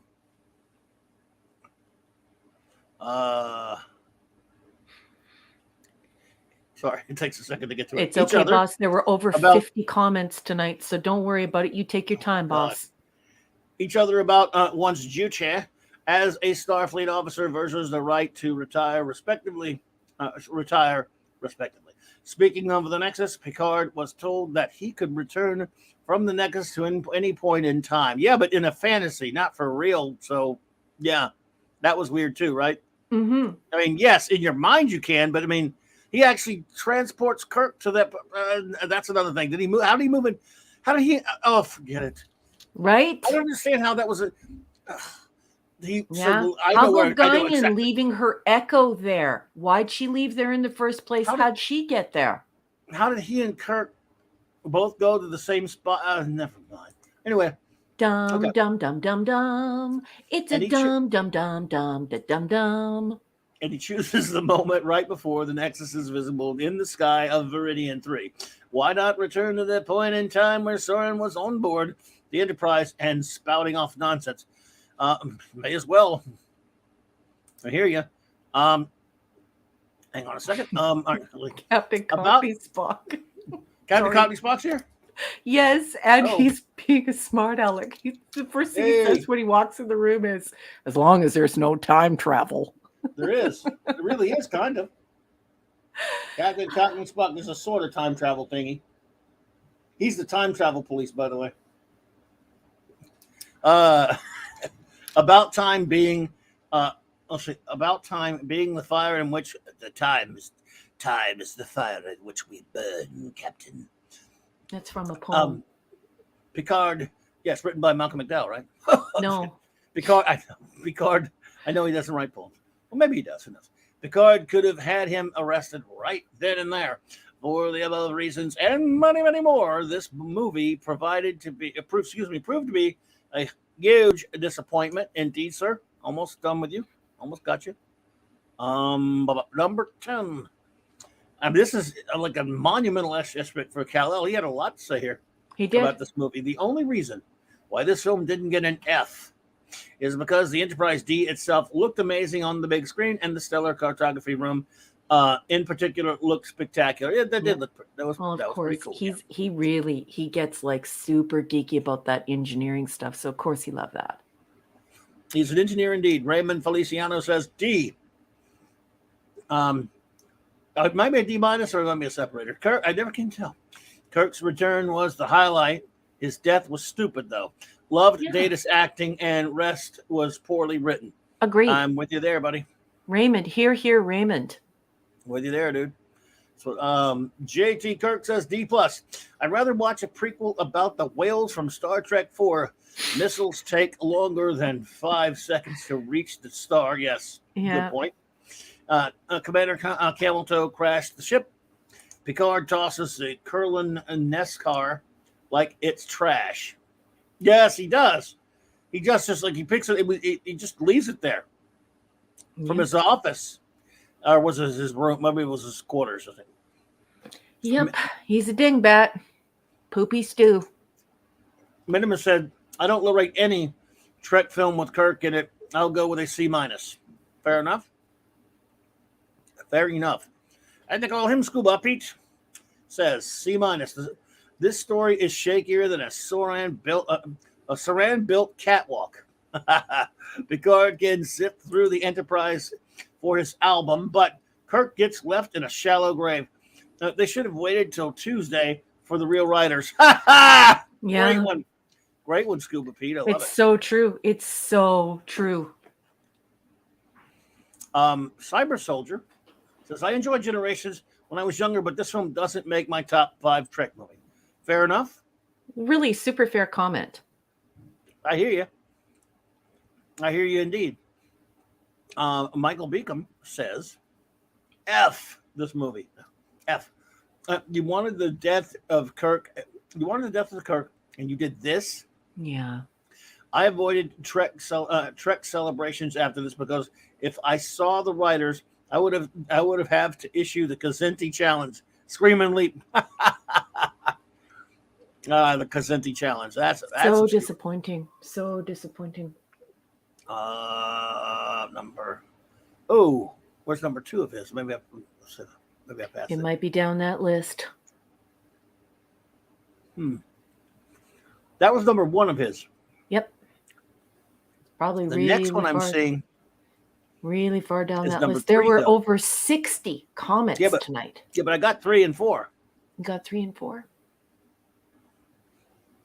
Maybe you didn't start it, or maybe it got vaporized. Michael, I can't find 2, man. Where are you, Michael? I'll go back. I can go back. Michael's also being Michael. He's just a sweetheart of a man. So he's also visiting with people. So he has a few comments, but I'll go back and look through them. Hold on. He's easy enough to spot. He's got one of my favorite avatars ever. I'll do some other ones until we can find that number 2. Yep. But we'll get back to it. Don't worry, Michael. I'll try and find him, boss. Wagner says, Grade D. Had to watch the Riff Tracks version to get through it all. I haven't seen the Riff Tracks version. I love Riff Tracks. As I say in the Riff Tracks version, crap, jargon, crap, sir. I love Riff Tracks. I got to see that. Let's see here. Where are you, Michael? I'm looking. Simply, Steve says D minus. D minus 2 zeros burials out of 10 for the crappy time travel plot. Was it time travel? I mean, it was not really time travel, but they moved anyway. The inerrant missile, the Klingon sisters' revenge, after years of friendly terms, the humanizing of Data, and the rocky burial of Kirk. Terrible stuff. I'm with you, Steve-O. Wendy Webb says C minus. Kirk and other TOS characters were just eye candy. Kirk was severely underutilized, and his death was pathetic. At least we got to see him kick ass one last time and finish what Picard couldn't. Yes, indeed. Thank you, wonderful Wendy. Appreciate you. Zathras says D minus. The last thing that sucked was Troy crashing the Enterprise. That's why she never got a command. Huh. Guys, I have to ask the wrenches. I have rolled back to 21 minutes past the hour where Michael Beacom does his 1 of 4, and 2 is not here. I can confirm on this side of StreamYard, 2 is not present here. I just have 1 of 4, then 3, then 4. Yeah, I don't have number 3 2. is at 21. Yeah, so. Yep. So it's not here. So if my wrenches can see it on the other side of StreamYard, if not, it might have been vaporized by the algorithm, which sucks. But and that happens all too often lately. Even when people aren't cursing or they're not saying magic words that make the algorithm angry. It doesn't have to be a curse word. It'll just it'll just vaporize you. Pop Culture Curator says, please direct all these questions about plot holes to the untalented TV level writers. Indeed, sir. But he raises a good point because these are teleplay people. These aren't people who are writing stories and they're being turned into films or turned into teleplays.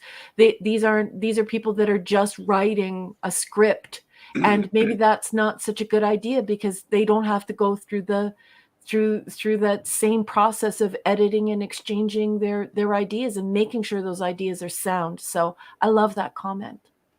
The Catman AKD Monitor says, I give it an F. I didn't care for this at all. Kill off the best captain ever. A hated story from beginning to end. This was totally trash, waste of breath and time, Clubby. Well, I do not dispute any of that, Mr. Catman. I completely understand. Boss, I have the 2 of 4 posted by Antiderivative Jill and also Eric and I think Chris. Everybody jumped on it. I wonder why we can't see it on this side. But Jill's, I'll put it up now. That's his 2 of 4, boss. Thank you to all of the marvelous wrenches. You're the greatest. Great communications officer. Thank you so much, Jill. Um, she said his number two, meaning Michael's number two, was if Braga, Moore, and Berman all defecated into a bag that was then centrifuged to refine the absolute purest essence of excrement, then scanned the celluloid. This is what it looks like. My goodness, this. Wow, that's something. Good one, Michael. And he's got more to go. So, number three. Tonight, I am amazed that after watching this once in the theater in '94, I can still visualize it like I just walked out of the theater. My lovely wife was not and will not see this with my help. Will not see this with my help. And number four, yes, keep her from seeing such things. That's a good idea. Why subject her to it? You've gone through enough. It never should have been made. I simply don't have enough 200 characters to character blocks, to go into how much I dislike, disregard, and disdain this thing. Well, I totally understand, my friend. Thank you, Michael Beacom. And now we got Mr. Wolfie with it as close to an Eshpick as from incredible. He's got 9 of them. Rating D.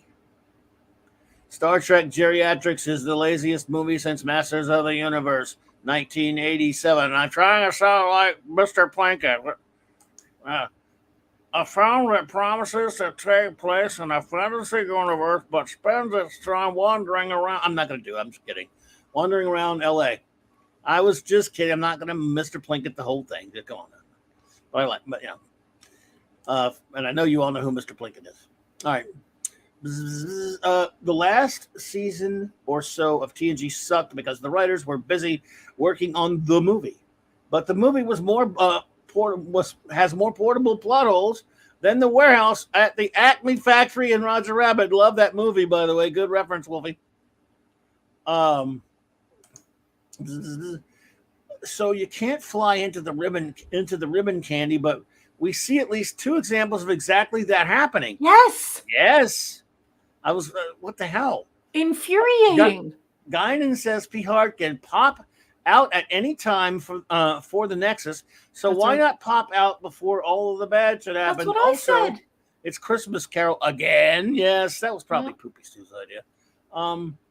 Why did Picard's kids get a 1992 Kenner Aliens evac fighter toy? Are 80s and 90s toys so nostalgic in the future that they gave them as gifts in 200 years? Is this universe somehow tied to the alien? Well, they just sent a couple of grips down to the Toys R Us to buy some toys they could use, is what they did. Yep. The poop Zamboni is clogged with the captain's log, consisting of no less than 5 pounds of Taco Bell. Wow, Tudor. Only things that make me smile. Saucer section emergency landing is something that was described in detail in the TNG technical manual, and I believe the AMT model kit. He's also a tech fellow. This our buddy Wolfie. He likes to tech stuff as well, like Khalil does. The Enterprise B. They did some extensive work to make a variant of the Excelsior class. I am okay with this. Love the champagne bottle opening. Yeah, it was fine. Yeah. The Miranda, Nebula, and Obert class ships at the end are the best part of the film. Maybe the plot will get installed on Tuesday. Yes. Almost a quotable line just for making fun of the film. The great Pat S says, D-. It'd be an F if it wasn't for Bill in pantyhose and horse writing stories, huh? Oh, pantyhose. There were pantyhose? Okay. I miss everything. Sandra says, I believe they're called breeches. Sandra, yep. Felicia says C-. A story wasn't thought through. My Kirk is not dead. Why didn't Soren just go to where the ribbon was? Too many crazy inconsistencies and inane plot twists. It was almost like a soap opera. Yeah, I love that Sandra said, "My Kirk is not dead." Exactly. Mine either, Sandra. I love that comment. What a beautiful comment. Cyber Soldier said the sister have been more criminals by generations and DS9. Yes, a cyber soldier is bringing this up, and many people brought this up that the Duras sisters were always Yeah, in they were trouble. on DS9 once. Yeah, but I just want to point out to everyone that it would be odd for them to take hostages, because if they weren't leveraging it for something governmental, then they would have to be leveraging it for money. And of course, the Federation doesn't have money. So just thought that it was like odd that they would say, He'll make an excellent hostage. They took a Federation officer. So I mean, that's against the Federation flagship. So I don't know. Yeah, so you're not getting anything out of the Federation if you take a hostage. Right. You're getting diddly squat. Diddly squat. Dave, that's very true. Dave G. Sound says ubiquitous timescaping is wasted on some angry dude in comparison to the established antagonism of the Borg threat in First Contact. Apart from the canonical death of Kirk, the movie had no purpose. D. Thank you. And I'm with you. Interested in stuff says, why break away the saucer section? Why not dump the core? Yeah, I thought that was a brilliant comment. What a brilliant comment that is. Indeed. Fandom Outsider says D for Picard and the dullard crew of the Enterprise. D for dummies. B for Shatner. 1 of 10, maybe more or less. And I've been chasing them all down, boss. They're all over the place. Good luck finding them, because they're all going to be totally out of order. But they're there. Phantom Outsider is here all night, folks. All week, even. He's there all week. Boom. Eric K. The Great Barnes Richard says B. First watch because of the nostalgia. Second thoughts, and watch are D. Story was ill-conceived. Proves Kirk is the captain. Story, the more you think of it, and plot holes, it is just disappointing. Indeedishness. Especially when you kill off our captain, because the first thing, like even back in 94, if you're going to kill off my captain, I'm going to go home and contemplate how my incredibly gifted genius captain, who was a walking stack of books, they called him, how he did not figure his way out of this, when throughout my entire life he figured his way out of everything, and he even bluffed his way out of everything if necessary. So you go home and you contemplate these plot holes, these story holes, and you're like, what did they do? Why did they do that? Why is this getting 10 billion more reviews than any episode we've ever done? I don't know. People are angry. They killed Captain Kirk. Interested in stuff says E. I give it an E. Too much was way too dumb. An E, a new rating from that's fine. Nothing wrong with that. We can respect that. Diesel says D-. This movie is bad. Yep. The disrespectful way that they treated Kirk is unforgivable. Also, Guinan could have burned down the Enterprise with all those damn candles. Yes. Right. Indeedishness. If you set off a weapon, it notifies everyone. So how did she have more candles than a 17th century church? I have no idea. Midnight's Oblivion says it was Malcolm McDowell as the baddie, right? I haven't seen Generations 20 years. That is correct. It is that true. Would be correct. Yes, indeed. Raymond says, is a mirror, did the crash look like a reboot of the Lost in Space crashes? Not a review, but. Well, he reposted that 4 or 5 times. In the chat, I kept on seeing it over and over again. So I thought maybe he was testing to see if it was vaporized, and he wanted you to look at it. So that's why I highlighted just one of them. It's probably worth noting, everyone, when we have this many people, it's difficult for me to watch the chat that much. So it's not like I'm ignoring you. I try to watch everything you say. I see almost everything, but if I stopped and answer everything, as I'm sure you understand, we couldn't get anything done. And we're trying, but I love that everyone's having a wonderful time in the chat and talking. So when you say something to me, don't think I'm ignoring it on purpose. I'm doing it for expediency to get the show moving. But I see almost everything, unless, like right now, my eye is on the star chat, so I'm not seeing anything. Yep, that's right. Now I'm on the live chat, and I would just like to give you an update that Phantom Outsider has sent an 11th entry. And I would also like to note that I am thoroughly impressed with all of the people putting in the chat, quoting Sandra Feliciano saying, "My Kirk is not dead." I love you all, Saturday Night Star Trek family.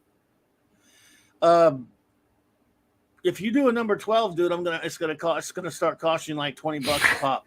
Your Kidding. agonizer, please. Kidding. Nobody's charged anything for any. I mean, but I don't know. Fanny probably deserves it though. We should charge Fanny just to hang out with us. Kidding. We love Phantom Outsider, folks. If you don't know, he's a friend. So Phantom Outsider says the Data Life Form song should be required for cadets to learn and sing on command. Life forms. Boom, boom, boom, boom. You pretty little life forms. You precious little life forms. Where are you? The destruction of the Enterprise D shows the crew were so inept they couldn't handle the big screen. Mm-hmm. Fair enough. Wendy, I think the candles were CBD. And now people are hashtagging my Kirk is not dead. Thank you. Oh my God, I love you all so much. 32 more of these, folks. We might have been more than that by the time we get this one. So, when the refitted Enterprise is destroyed in Star Trek 3, it is under Kirk's orders. No one even destroyed Kirk's Enterprise, but Kirk, you cannot fly a ship into the Nexus. Indeedishness. By the way, the great Chris Persia says, D, a lackluster mess of contrived storytelling to create mass murderer. Yes. To create mass murderer who's addicted to the euphoria of brushing against a space wave. And the price to end it, the best captain in Starfleet. SMH indeed, sir. I love Nicely you, Chris. said. Nicely said. Brian Hepburn says, Data did experience emotions organically several times in TNG that were earned and heartfelt, like in The Most Toys, or even when Lore was feeding him negative ones to control him. I don't butt it here. I'm not sure what you mean. I don't butt it here, but I'm sure this was mistyped. Anti-derivative Jill noticed that YouTube censored one of our people, Pleasant Valley Picker. Jill saw the deleted comment and has reposted it. Okay, that's what you call quick drama graw, folks. When well YouTube is deleting them, Jill's getting them first. Love you, Jill. Love you, Jill. Thank you so much. Guide and Saran were in the Nexus briefly before Scotty locked onto their fluctuating signals, and Nexus is apparently a realm where time moves differently. Seconds are years, seconds. Sure. Yep, fair enough. Pleasant Valley Picker said, sorry, I dozed off. C. It should have had a great send-off for Kirk, but that didn't happen. Kirk dying on the bridge in battle. Maybe being smothered in hot space babes. Yes. Nope. He falls off a bridge. Yeah, really not good. Scuba Pete, thank you for the $1.99 super chat, buddy. I appreciate it. He said it could be worse. Wesley appears in the Nexus. Ugh. Speaking of gifts, you have another gift coming from the incredibly generous and wonderful bronze wrencher Eric K. We love him very much. That's coming up to boss. Okay. Oh, thank you, Eric K. You're too kind, buddy. The $5 super chat says, "Why was the champagne liquid? They were in space. Champagne is a drink best served cold, but it is too cold in space. It is too cold in space." Eric is upset they wasted the champagne. This is why I love Eric. Yeah. I tell you what, if you want to go for take care of our buddies ED and Jill, then I'll get back on the other ones. Okay. I'm going to go over to the starred column now, and right, I have Enigmatic Drop Bear, the Erudite Bear. And hey, Larry's here. Hey, Larry. Well, you know, other people call him Larry. I call him Larry. Because, you know, why say it twice when you can say it thrice? Because he's a sweetheart of a man. Okay, let's get to ED, the Erudite Bear. He's given this a D+, and he's got a 4-parter. He says this movie is nothing but a collection of poorly concocted nostalgia bait. Gimmicks, cliches, packaged as cheap fan service. Mazerus. Hey, Maze. Good to see you. Thank you for being here. 2 of 4. The writers appear to have chained together a list of things they thought would be cool, and when they painted themselves into a corner, trotted out the trusty exposition device called Guinan. They made Enigmatic Drop Bear. Man, he's dropping the mic. Wow. 3 of 4, the central plot device, the Nexus, effectively a spatial and temporal taxi service with hedonistic indulgences for sating its passengers, is a deeply flawed and absurd concept. Oh my God, I love you, ED. Nice. 4 of 4, so well wrought. I mean, so well wrought, so entertaining. 4 of 4. We could list all of the other problems, like the mischaracterizations, lackluster production, poor pacing, lack of tension, etc., etc. But why bother? Just like the movie, it's a waste of time. My goodness, I love you. Absolutely, ED. Right on. Stand up and take a bow. Well done, sir. Well done, sir. And now I'm going to get on to one of my favorite nerds in the whole wide world, a fellow nerd, anti-derivative Jill. She's got a 5-parter. She says, objective C+, heart F equals D. So we've got she's got this objective C+. Oh, no, she's got objective C, but she has to heart F.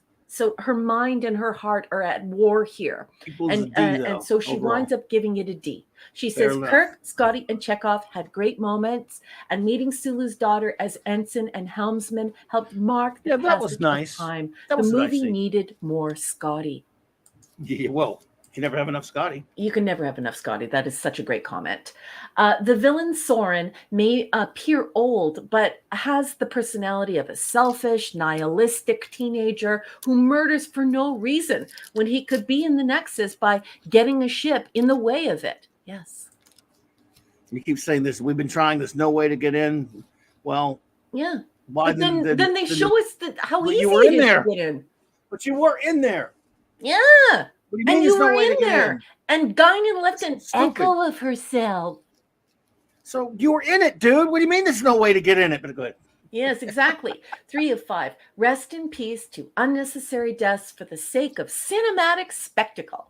Robert and Renee, 4 unrescued station crew, the Duras sisters, the 1701D, Captain Kirk, a proper funeral, Data's personality. Yeah, they're just killing it. 4 of 5. I know it ties to his dream of family, but now I wonder if Poopy Stew asked for Picard's family to be killed in a pointless off-screen fire just so he could cry. Listen, hey, this is why you have to be friends with nerds. I would not be surprised. Right? And when he cries, it's just like, I just want to smack him. You know what I mean? I just want to slap his face really hard, like from the Airplane movie, not where he would be properly assaulted, more kind of like a 1920s film noir slap. Like, come here, bitch. I'll tell you something. Kirk didn't see but heard his son murdered, and he faltered, and it messed him up. And it was, I mean, that's as horrible as it gets. Yes. And he gets right back up and he kicks ass. Yes, he had to blow his own ship up, but he had no choice in that situation. He put himself in that situation, fair enough, but he got up and kept fighting. Yep. Okay, so 5 of 5. Jill's final comment, she says, they chose a dangerous time to go back to so they could kill Kirk in a dumb way instead of one where they could arrest Soren before he destroyed any stars. And I'm just going to add this in parentheses for Jill, and millions, if not billions of people. Then Kirk could have gone to his time. Exactly. And when you're trying to restore the temporal, law and the temporal order, you have to do that. This is not the time that the future or the present that we're living is not the proper one. So it should be corrected. I totally agree with you, Jill. That was also in my notes. I love you. That was an amazing review. Thank you. I'm going to go back to the live tab, boss man. Please go to the start. I'll just say this about that. All right, first of all, we don't know why this time travel is even possible with the Nexus, because they don't tell you why. Why, for example, they were all already on Viridian 3. So they went to that part. It says you can go anywhere you want. John Gunn says you can go anywhere you want. Well, inside your own mind, maybe, but physically they were on Viridian 3. How can the ribbon is not the guardian of forever? It's not. It's not explained why the ribbon could send you anywhere. Again, it's fair enough that they only went to where Soren was, because he was already there. He was not even physically he was right there already. Yep. In his mind, he was on Earth with Kirk, but in their mind, they kept switching all over the place. Or he was on Earth before that. He was on Earth with his family. Physically, he was still on Meridian 3. Yeah, I think. Ebert says that this is all about, like, oh, this is for Trekkies. It's all on the inside. Who says that? Definitely not Trekkies, because Trekkies, we care about science, especially since, Star Trek was intended to be hard science fiction, not even soft science fiction. So we're all thinking about this. Isn't it funny how none of us have met, well, most of us haven't met in real life. And if we were all watching this movie together as Trekkies, look at how these comments are coming together. They're all saying the same things. And these are people who love this franchise, who are really frustrated. Yep. Midnight's Oblivion says a D. Gotcha. Thank you. Cyber Soldier, did I read one from yours earlier? Because it says number 2. I think I read one you said earlier, but I can't remember. I did find one of 2. It is in there, but I think it's much later. You have to scroll a bit. I don't see it. I don't see it. Oh, you don't? Weird. That might have been earlier. Oh, there's yeah, that is before. Yep. See? Okay, that's strange. It's the chat's acting weird. It's flashing all over the place, and people are getting vaporized and rescued. No. Sorry, it's fine. He says C-. The Enterprise looks beautiful on the big screen. Kirk's return had me hyped to meet Picard. The meeting, there you go. The scene when the saucer section crashed was well done, says Cyber Soldier. And let's see here. Hang on, let me get your other one there, Cyber. Okay, it was Kirk's death could have been better if it was done on the Enterprise, whether Kirk fighting Soran or Soren, or him trying to save the Enterprise D. Mm-hmm. Also, they made Picard too much of a wuss in the movie. Yeah, I mean, he was, well, I won't defend him, but I will say he's a wuss on TV most of the time too, but I hear you. I love it, because I think that he's a total wuss. The litmus test for me is, what would Kirk do? And it's not have a meeting. It'll always be that for me as well. Comic Book Crusader says D. Couldn't we have just trading Picard for Kirk? Couldn't we have just traded? I think it means traded Picard for Kirk. Well, not that I would have, but they didn't ask me. Phantom Outsider says C. Kirk saved Enterprise B, mission accomplished. C. Kirk, he saves mission B, mission accomplished. Picard failed, but instead of figuring it out, he needs Guinan and Echo to help him. The Nexus time isn't a thing when Picard the Nexus time isn't a thing when Picard shows up. Kirk just got as being alone. Oh, this one was before that one. It was behind. It was in different order. Oh, now they're all backwards. Hang on. These are backwards. There are 16 of 5 them. and 6 are backwards. He didn't do 16, did he? He did. Dude, you gotta cut them off after about 15. I'm not serious. Is that buddy? We'll never get to anybody if you do this many. And again, it's a rare occasion. Like, yeah, I'm fine. Kalel doing 10, and at least let's make a 10 limit from now on. You cut off because we only have 2 movies to do. 10 limit, everybody, if you don't mind, because we got so many. Mm-hmm. I appreciate it. I mean, if you can't say it in 10, I tell you what, Fem Outsider, I'm just going to let you call in and talk. Just kidding. Actually, I would like to talk to him. He's been a friend of the show for so long. He has. I would have. He should send a voice note. Not on Star Trek, because we have a set thing, but one night, if he ever called in, it would be cool to talk to him. The Nexus is throughout the universe, so you can move out of it anywhere. So Kirk, being Kirk, sent a shadow of himself, leave with Picard, as Kirk has said he'd die alone, and dying with Picard is same. Yes, it is. True. Oh my goodness. Where are we at? Number 6. They're all out of. Okay, I don't see a 7. Oh, I see a 7. There we go. As being alone as Picard is a non-entity, he's emotionally deep as 1/4 of a thimble. Nephew and brother burned to death. So sad. Yeah. Oh, English Christmas. What a surprise, Guinan. There and Kirk was still in time to save the toast from burning. Kirk immediately spotted Picard as a dillweed, but was cagey and polite about it once he figured out the Nexus Kirk was going to change. More Phantom Outsider after these important messages, folks. We've got to get some other people in here too. Linrod says C- cause it got Klingon pubes. That's good enough reason for me. You have some gifts in there as well from thank you. Our listeners, boss. Oh, appreciate it. Thank you all so much. I will get to that in just 1 second. Let's get Shooter. Shooter's been waiting a while. Shooter says C+. I did and enjoy. I think it means I did enjoy this better this time than when I last watched it. Good to see some of the old crew. Should have been a 2-part episode. There are many notable observations. It is an episode, Shooter. Mixed uniforms. Doesn't the Enterprise E have replicators? Yep. The Duros sisters. I think it means D. The sisters' reaction to Beverly's face to be repeated in first contact. Why didn't they rotate the shield frequencies? They do this all the time in the series. Picard's ideal seems like Dickens. Yes, it does. Reading too many classics again in First Contact. There's a lot of replicating going on with what you're saying. I hear you. Kirk said he sold his house, and is this a figure of speech? Yeah. Where's the money? You don't have money.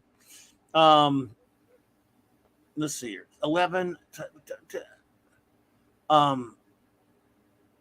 Jill has one. Is that Pleasant Valley Pickers?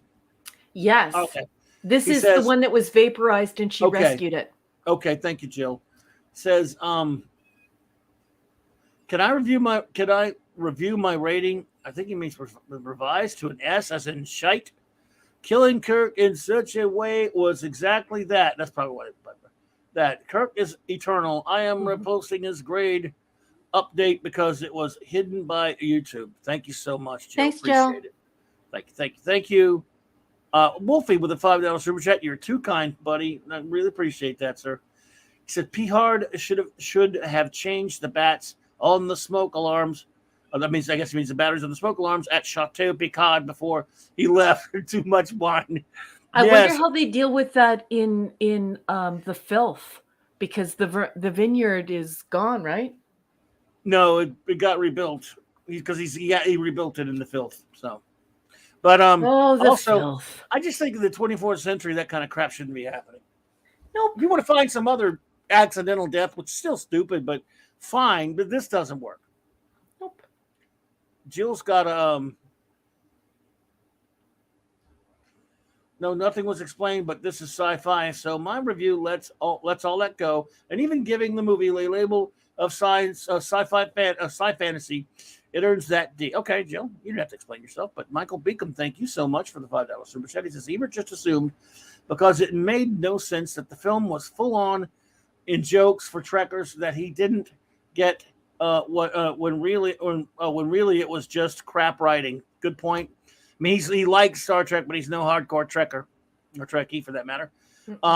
We got to get on to the next movie. We do. All these ones. Phantom, dude.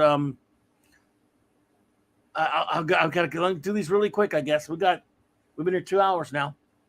We got to get to the next film. This is, how many did you do here? 14.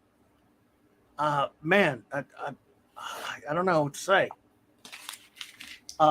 As being alone as Picard is a non-entity, he is as emotionally deep as a. I did that one. Okay, sorry.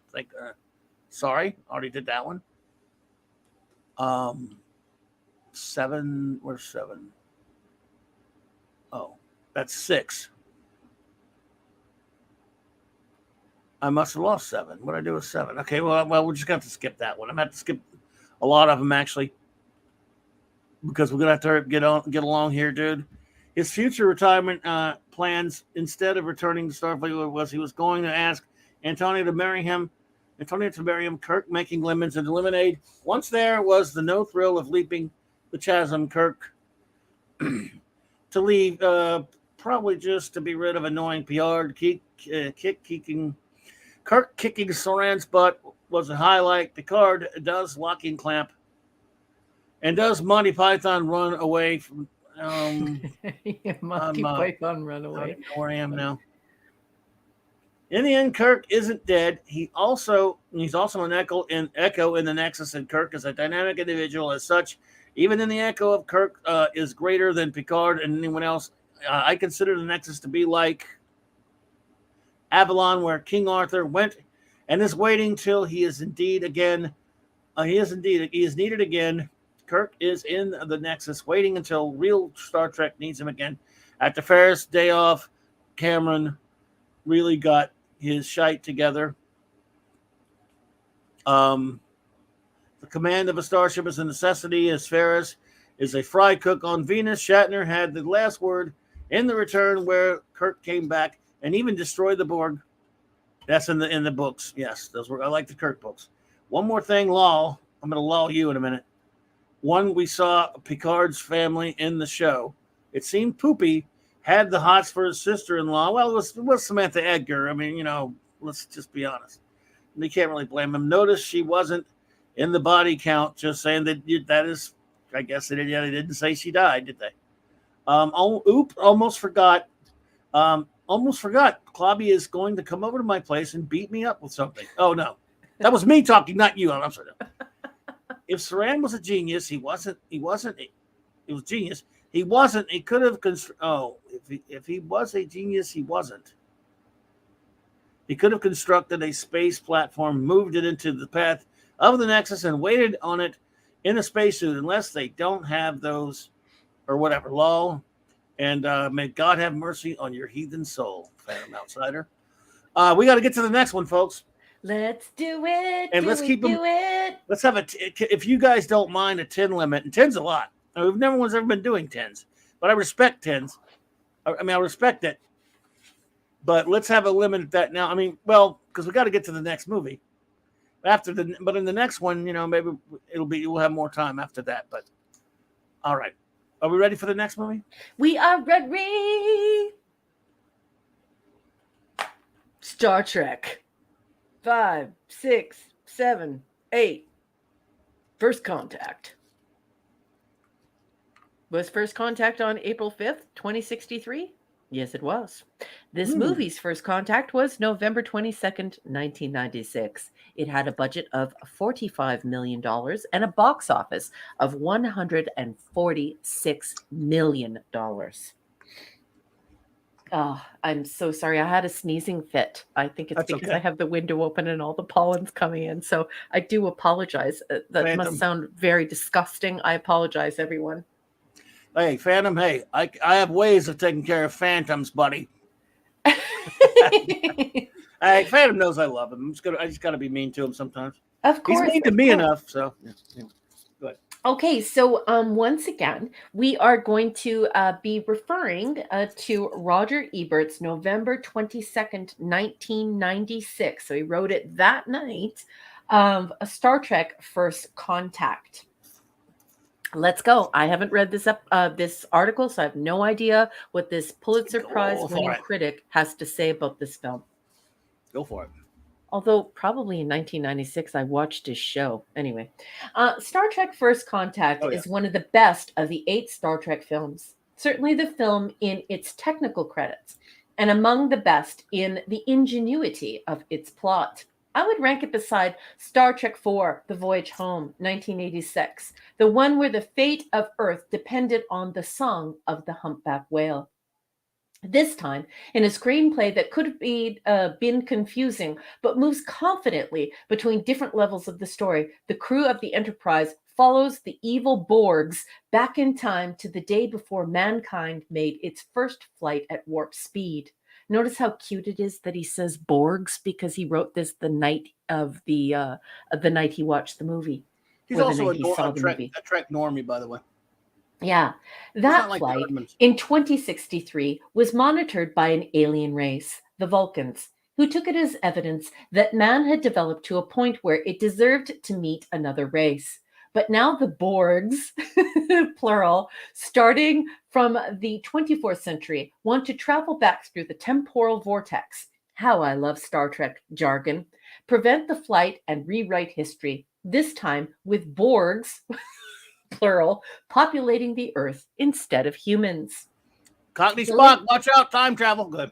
Oh, here we go. I just lost my place because I was looking at the chat. Okay, the latest edition of the Starship is the Enterprise E, and there are plenty of letters left in the alphabet, Captain Picard notes ominously. It is patrolling deep space when it learns the Borgs are attacking Earth. The Enterprise is ordered to remain where it is. Probably, Picard notes bitterly, because he was a prisoner of the Borgs some 6 years ago, and a man who is captured and assimilated by the Borg is an unstable element. These Borgs are an interesting race. They are part flesh, part computer, and they also assimilate all other races they conquer into their collective mind, which organizes their society like a hive. There is even a queen, although she is not fat and pampered like an ant or a termite, but lean, mean, and a student of seduction. One of the movie's intriguing subplots involves Data, the Enterprise's android, who is captured and hooked up to a Borg assimilating machine, which fails because it can't crack his digital defenses. Then the Queen tries something analog, all on her own. This central plot takes place as the Enterprise follows the Borg ship back through time to Earth, which, the Trekkers are dismayed to learn, is now populated by Borgs. To turn history around again, they need to be sure man's first warp flight succeeds. Earth is recovering from World War III, and a brilliant inventor named Cochrane, James Cromwell, has adapted a missile for this historic flight. He leads a commune that seems to be part hippie, part survivalist, and spends much of his time listening to rock and roll and drinking, to the despair of his associate, Lily. These two do not believe the weird history they get from the Starship crew, and at one point, Lily nearly fries Picard with a stolen gun. He, maximum setting. If you had fired, you would have vaporized me. She, it's my first ray gun, which made me laugh, by the way. It always makes me laugh. The plot moves deftly between preparations for the Earth launch, Data's assimilation tortures on the Borg ship, and a fight against a Borg landing party on Enterprise, which Picard personally directs, overruling doubts expressed by his second in command, William Riker, and their own assimilated Klingon Worf. Some of the earlier Star Trek movies have been frankly clunky in the special effects department. The first of the series came out in 1979 and looked pale in comparison to Star Wars. But this one benefits from the latest advances in FX artistry, starting with its sensational opening shot, which begins so deep inside Picard's eyeball, it looks like a star-speckled spaceship, and then pulls back to encompass an unimaginably vast Borg starship. I also admired the interiors of the Borg probe and the peculiar makeup work creating the Borg queen, who looks like a notion of sexy I'd never heard of, but inspires me to keep an open mind. Ew. Star Trek movies are not so much about action and effects as they are about ideas and dialogue. I doubted the original Enterprise crew would ever retire. I didn't think they could stop talking long enough. Here's the story gives us yet another intriguing test of the differences among humans, aliens, and artificial intelligence. And the paradoxes of time travel are handled less murkily than sometimes in the past. Although explain to me once again how Earth could be populated with millions of Borgs who are expected to vanish or never have been if the Enterprise succeeds. Isn't there some sort of law of conservation of energy that requires their physical bodies to come from or be disposed of somewhere, somehow? STFC was directed by Frakes, who did some of the ST Next Generation shows for the television, and here achieves great energy and clarity. In all of the shuffling of timelines and plot lines, I always knew where we were. We also get some genial humor out of Cromwell as an inventor who never wanted fame, but simply enough money to go off to a tropical island with a lot of naked women. And there is such an intriguing chemistry between Picard and Woodward and the Woodward character that I hope a way is found to bring her on board for the next film. Star Trek movies in the past have occasionally gone where no movie had gone or wanted to go before. This one is on the right beam. And that is all Roger Ebert had to say way back on November 22nd, 1996 about Star Trek First Contact. Captain, what did you think of his review, and what did you think of the movie? You have to remember he reviews this film as a film, not as a Star Trek story. I mean, he's a self-professed fan of Star Trek, but he's not a Star Trek hardcore. He's a hardcore movie buff. It's an interesting review. And I don't disagree with it. I find it to be a pretty entertaining movie overall. But I'm kind of like Cockney Spock. I'm not quite like him 100%, but time travel stuff gets on my nerves. There are some episodes where it's in that are still great, but for the most part, I wish they would stay away from it. But still, entertaining is entertaining, and this movie is that in a lot of ways. I mean, some people have complained that Picard's not the same from the TV series, that he's more of a violent character. Well, I mean, I don't know. Considering what the Borg did to him, I don't have a problem with the way his character is in this film. If anything, you can't really blame him. I have certain questions about the plot, for sure. But I do find it to be definitely more entertaining than the last film we were talking about. It, if you just but that's kind of my problem with these movies, though. It's a lighthearted and engaging romp of a film for general audiences, and therefore it can't be. That's why, look, I love the movies, the ones that are good of the original series, but Star Trek belongs on television, folks. Even a good movie doesn't really work for me as much as a good episode does, because you're in the movie theater. It's once every couple of years. You have to blow things up and knock it out of the park. You got to give people reason to come back in. You got to press all of the buttons that a movie has to press. You can't just tell a story. You can't just tell a basic science fiction story. This is not that. This is really just a science fiction setting with an adventure. It's an adventure story, an action adventure story. And as a movie with humor and things like that, it works as an entertainment. As a hardcore Star Trek story, it's not that. Again, and it's fun to watch, and I like it. These are characters I don't love as much as the original crew, but they're okay in this. It's fine. Yeah, and again, I know we beat up on Poopy Stew. I kind of like some of the things he does in this. I'm fine with it. I like seeing Worf come back. I wonder why there were no other DS9 crew with him on the Defiant, and why the Defiant was there. It just happened to be there at all. Oh, we know why, because Worf had to be in the movie. That's why. Which is fine stuff. It's a decent action adventures, romp in a science fiction setting with good humor, and I find it to be a thoroughly entertaining movie. I think the standout for me the most is the brilliant Jerry Goldsmith score, which is beautiful. Yes. It's absolutely one of his finest works, in my opinion, for a film. Yep. So, I like the movie. Okay, it's just not. I mean, is it prime Star Trek for me? Nah. But that's what you get with a Star Trek movie. Yep.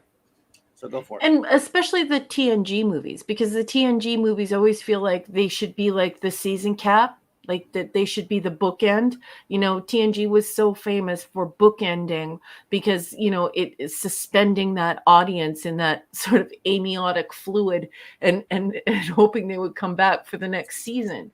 I mean, none of these films ever feel like films to me. And, a couple of people have said that in the chat, which actually makes me feel better because that's my assertion. And to have other people spontaneously say the same thing. A lot of people really like First Contact, but I mean, it's okay, but it's an action adventure movie. I'm right in my notes. I said, this is not a science fiction film. It's set in a science fiction setting, but this isn't science fiction. It's an action adventure movie. Jill, it's true that the Reliant was created to fight the Borg, but it's still they didn't expect them to just pop up like that. The Borg was usually always out at Deep Space Nine for the Dominion War at that point. Yep.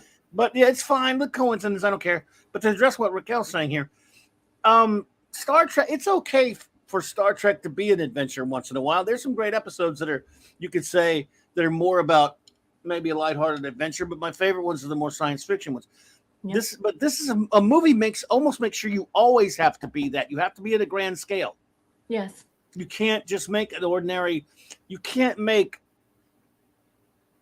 You can make a Doomsday Machine type story work in a movie, but you can't make I don't know, maybe I don't think you can make what's another one? What Are Little Girls Made Of things necessary work as a movie, or other, a mock time even. There are things that you wouldn't be able to pull off as a movie, and there's some episodes that you would be able to pull off as a movie.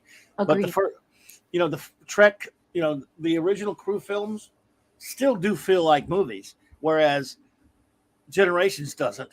This does, and the other two that we're going to review next week, they don't necessarily feel much like movies either. TOS movies always feel like movies. They do feel like, which is fine, and I love them. I mean, they're beautiful movies, and they make you feel like something special is happening. There's extra stuff on the line. Everything is a little bit extra. Everything's a little bit extra expensive and glittery and beautiful, and every single idea gets unpacked, and it's just the TNG people, they never made a film in my mind. This does feel more like a film than the other ones. It does. Of the four. And again, the time travel crap makes my teeth itch just like it does you, Captain Spock. I'm with you. I don't really think we really need that. Huh? I don't like it. Yeah, I mean, look, I guess I don't care for it either. I really don't. But the movie, again, it's entertaining enough. It's just, I mean, it's well-made, slick entertainment. Is it my kind of Trek? Not really, but I can watch it for a couple hours and kind of enjoy it. I think it's better than that last turd. Yep. That's for sure. But anyway, notes. Okay, so these are my notes, folks. This is what I wrote down on a piece of paper with a pencil while I was watching. Time travel in the NCC 1701E. This is terrible acting by Marina in the bar scene. Oh my goodness, it's just awful. The Borg Queen quotes the Abrahamic God. I am the Alpha and Omega. And if you are Greek or you are an assimilated and adopted Greek like I am, you know that means the beginning and the end.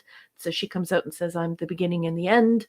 And so that always stands out to me. The machine gun really kills the whole movie for me.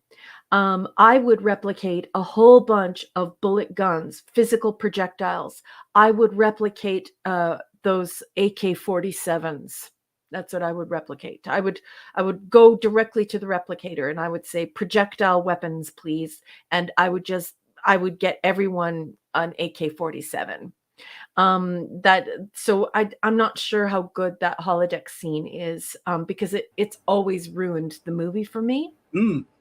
Wow. Because if you can fill something up with projectiles that can't be repelled, you don't up the ante. I mean, you just literally, like, it's like that crazy movie that my husband watched that I couldn't watch. I walked into the room and as a Rambo guy, like cutting people in half. Oh yeah, with the big old machine gun. Yeah. So, if it's about power and modulating power and deflecting power and all these other things that happen in science fiction, and you really want to give me this idea of how you can pulverize through this analog projectile weapon, instantly as an academic and as a hard science fiction reader and author, I write soft science fiction right now, but you know what I'm saying.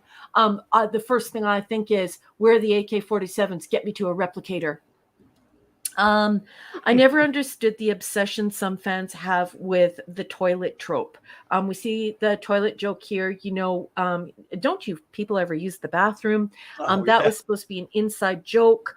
Since I was very small, since I was a very small child, I assumed all private quarters had toilets. I also assumed that there were toilets in the exercise areas, the sporting rooms, the classrooms. This is a weird thing to focus on. I don't understand why people are so focused on eliminating and defecating to the point where it gets put into the film. That's always annoyed me. It's annoyed me since the 90s. Me too.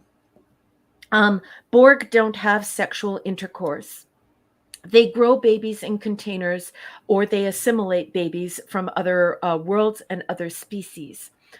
Borg don't speak. and they don't have sex. They also don't experience individual pleasure. They are drones, bionic demons, or daemons, I should say. Zombies with a hodgepodge of selected body parts. So when I'm saying daemon, I want you to sort of imagine Mary Shelley's Frankenstein, these cobbled together bodies.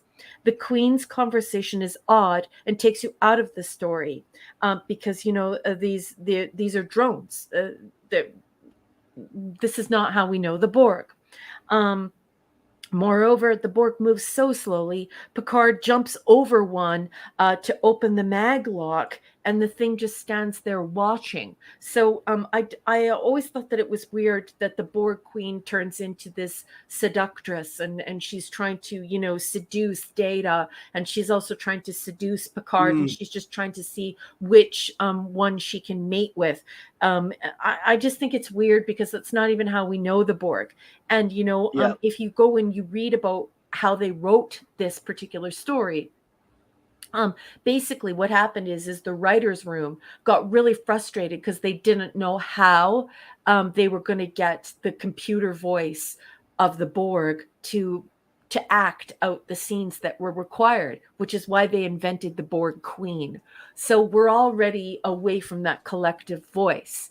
And now all of a sudden, this is a Borg that is doing all the things that a Borg doesn't usually do. So I've always had a problem with that. I've always thought it was kind of weird.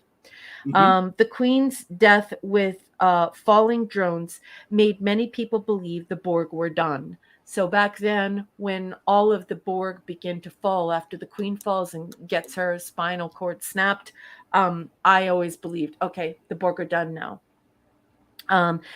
Because of course everyone knows in conspiracy that's the birth of the Borg there, so there is a definite queen there, and once they're killed off, that's it. The queen's dead, then the little creatures are as well. None of the next gen films feel like films. They have always felt like season caps to me. And then I put Picard and Lily. I can't believe it. This is the only time Poopy Stew has ever had chemistry in a film or in celluloid. Poopy Stew never has chemistry with anyone. And Lily, played by the brilliant Woodward, is just sensational here. And then I put, this is set in science fiction, but this is an action adventure for normies. It is not true Star Trek. And that's all I put. Fair enough. I mean, and it is that. And it's relatively entertaining, too. I find it, but it's not something I get all that excited about. It's not my kind of Trek, per se. It's just, certainly think it's enjoyable and stuff. And that, and one of the reasons why I think it feels more like a TV episode of TNG rather than a movie, I think is partly it just left. Hello, and good night, pop culture curator. Have a good night, buddy. Good night, pop culture curator. I hope you had a good time. Good night, my friend. It had just been a couple of years since this left television. Yeah. Or a year, 2 years, but 2 years. Well, actually, when it went to the first movie, it wasn't even a year. Yep. So, of course, it looks like a TV show. And this one, again, time travel, cut it out with the time. Look, at least, it makes Trek 4 say what you want about the time travel in that one. And I'm not, and at least I don't like the slingshot around the sun. But how did the Borg time travel? They didn't even explain that. Yep. They just do it. Okay, sure. Well, it's also true too, though, that when as TOS fans, when I was growing up in the 1970s, it's not like people had the internet readily available and they were able to comprehend astrophysics and advanced concepts in physics, space, time, all these things. So back then, when scientists were arguing about whether or not we would be able to travel to other dimensions, if we would be able to time travel, that actually was science fiction. It was hard science fiction as our greatest minds began to grapple with whether or not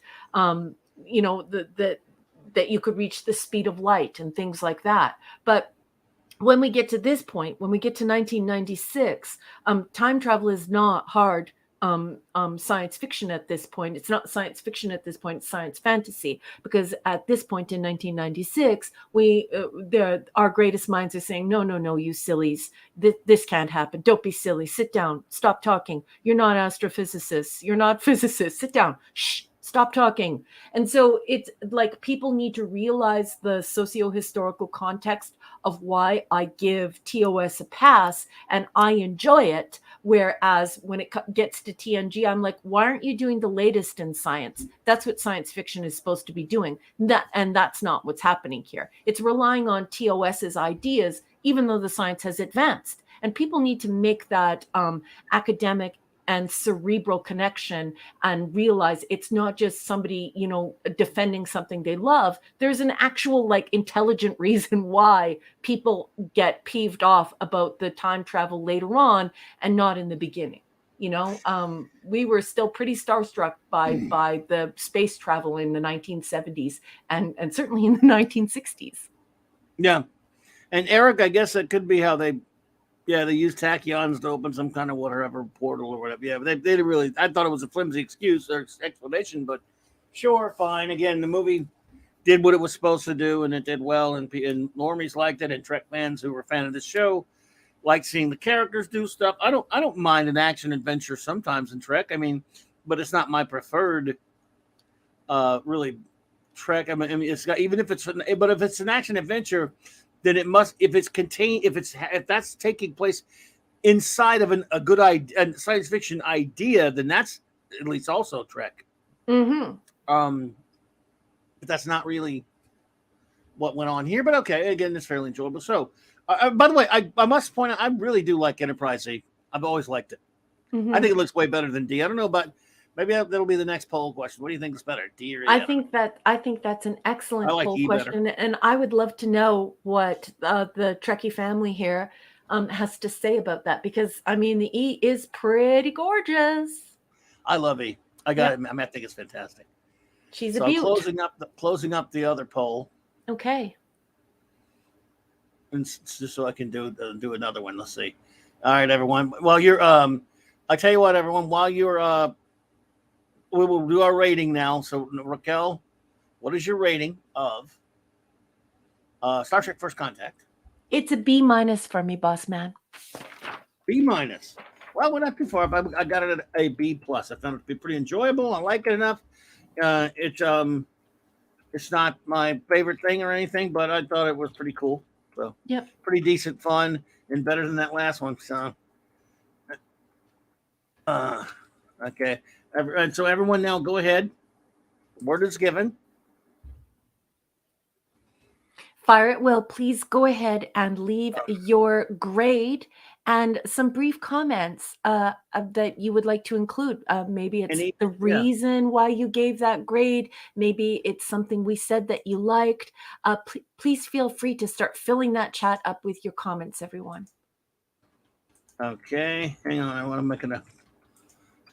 Sorry. And I'll make this poll here as soon as I learn how to type again. I love it when there's no gap in the reviews. It's just all reviews. It's so good because then it's so easy to star them all and just move them over to your folder. It's great. Yes, indeed. I'm making this poll and I'll be right back. So it's okay, honey. You go ahead. Oops. Whoop. Let's hide that. Let's go into the start column. There we go. Now I've got to find the old survey, the old poll. Where did it go? Oh, there it is. Oh, and give okay, everyone. While she's doing that, here's the results of the two films. Which of tonight's two films do you like best? First Contact wins in first place with 59% over Generations at 20%. 10% of you said I dislike both equally, while 9% of you said I like both equally out of 77 votes. Thank you all for voting. And may I interject for 1 second, just to say, Monkey Jeebus! Is here. Oh, boy. Goodness, and we all love when you say that, so. Hey, Monkey Jeebus. Nice to see you. Yeah, good to see you there, dude. Hope you're doing well. All right, let's see here. Lots of people are talking about Hawk. I love Hawk. Yeah, that's another thing. Killing Hawk pissed me off. Yeah. I It liked it peeved me enough off as well. by the actor Neil McDonough. By the way, that's a good point. I'm glad somebody I'd forgotten all about that. Yep. It was kind of fun seeing holographic Doctor. There were fun moments. James Cromwell. I'm not so sure he's what my choice for Zephyrin Cochrane. It's not exactly the real Zephram Cochrane, who is a like, for me, an international sex symbol. Like the original Corbett's way gangsta better. Zephram Cochrane is like, that makes a girl like me purr. Like, grrr. I don't know if it was the Star Trek Encyclopedia or where I read it, but there was some kind of explanation. They tried to make some sort of explanation there or somewhere. I forget exactly where, folks. Where as to why he looks so different. And of course, we know that he was very, very old, and the companion, rejuvenated him. So, in other words, in his youth, in his young adulthood, that he looked like Glenn Corbett. And then they said, but why did he look so different as James Cromwell? And someone made up some kind of weird thing about how some kind of radiation made him look like that. I went, wow. So it made him a tall, lanky dude. Like, is that radiation?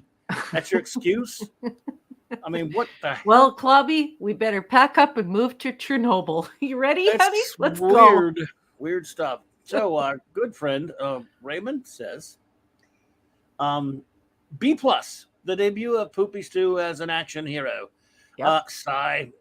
But actually, one of the things I didn't mind him being Ahab. I think if they'd had really had any stones, they would have let him just go ahead and become a Borg Slayer from then on, leaving, stealing the Defiant after they finished their mission, and taking it instead of going to go kill every stinking Borg in the universe. Wow. Those are some pretty excellent comments, Captain. Captain. Those are some pretty excellent comments. He would name it the Ahab. Yep. And I'm just kidding. I'm just goofing. I've always used to say that as a kid, even like, I was a youngster. I wasn't young. I was an adult. Sorry, I'm old. But I was like, yeah, he should have been the Borg Slayer. So but what if he did? Like, what if he just snapped his crayons? Yeah, he should have. And went Commodore Decker for a little while and just like wiped out a whole bunch of Borg. Anyway. Yep. Take the Defiant out there and go after him. Steal the Defiant.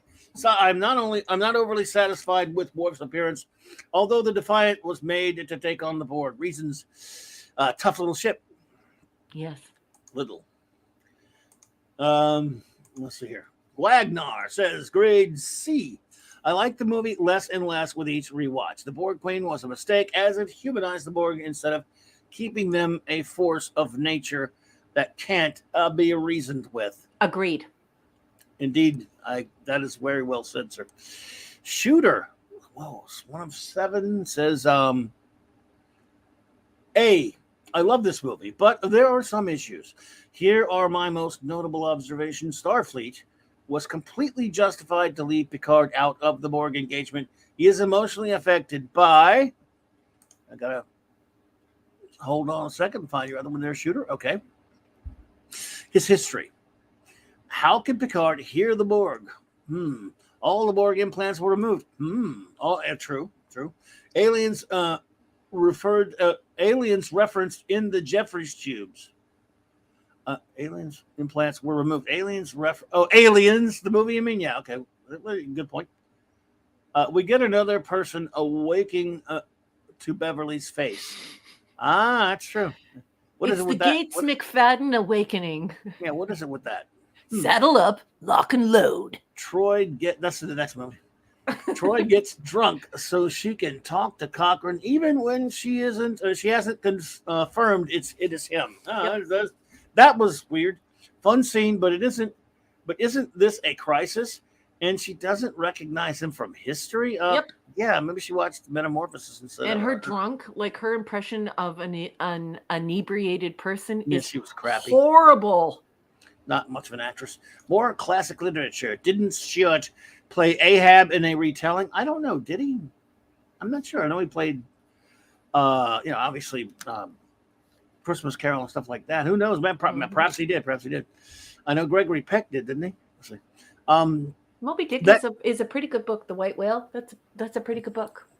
Or as Harlan Nelson called it, a nut chasing a big fish.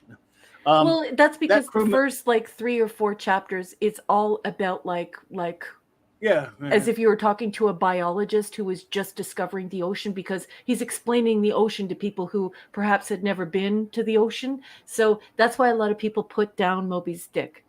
Moby Dick. that too. That's my husband. My husband makes fun of the book so much. He says nasty things about it. And I just repeated something my husband says. Sounds like something I would say. So I'm going to kick him later. Shin kicks. Yeah. Shin kicks. Put his kick on standby.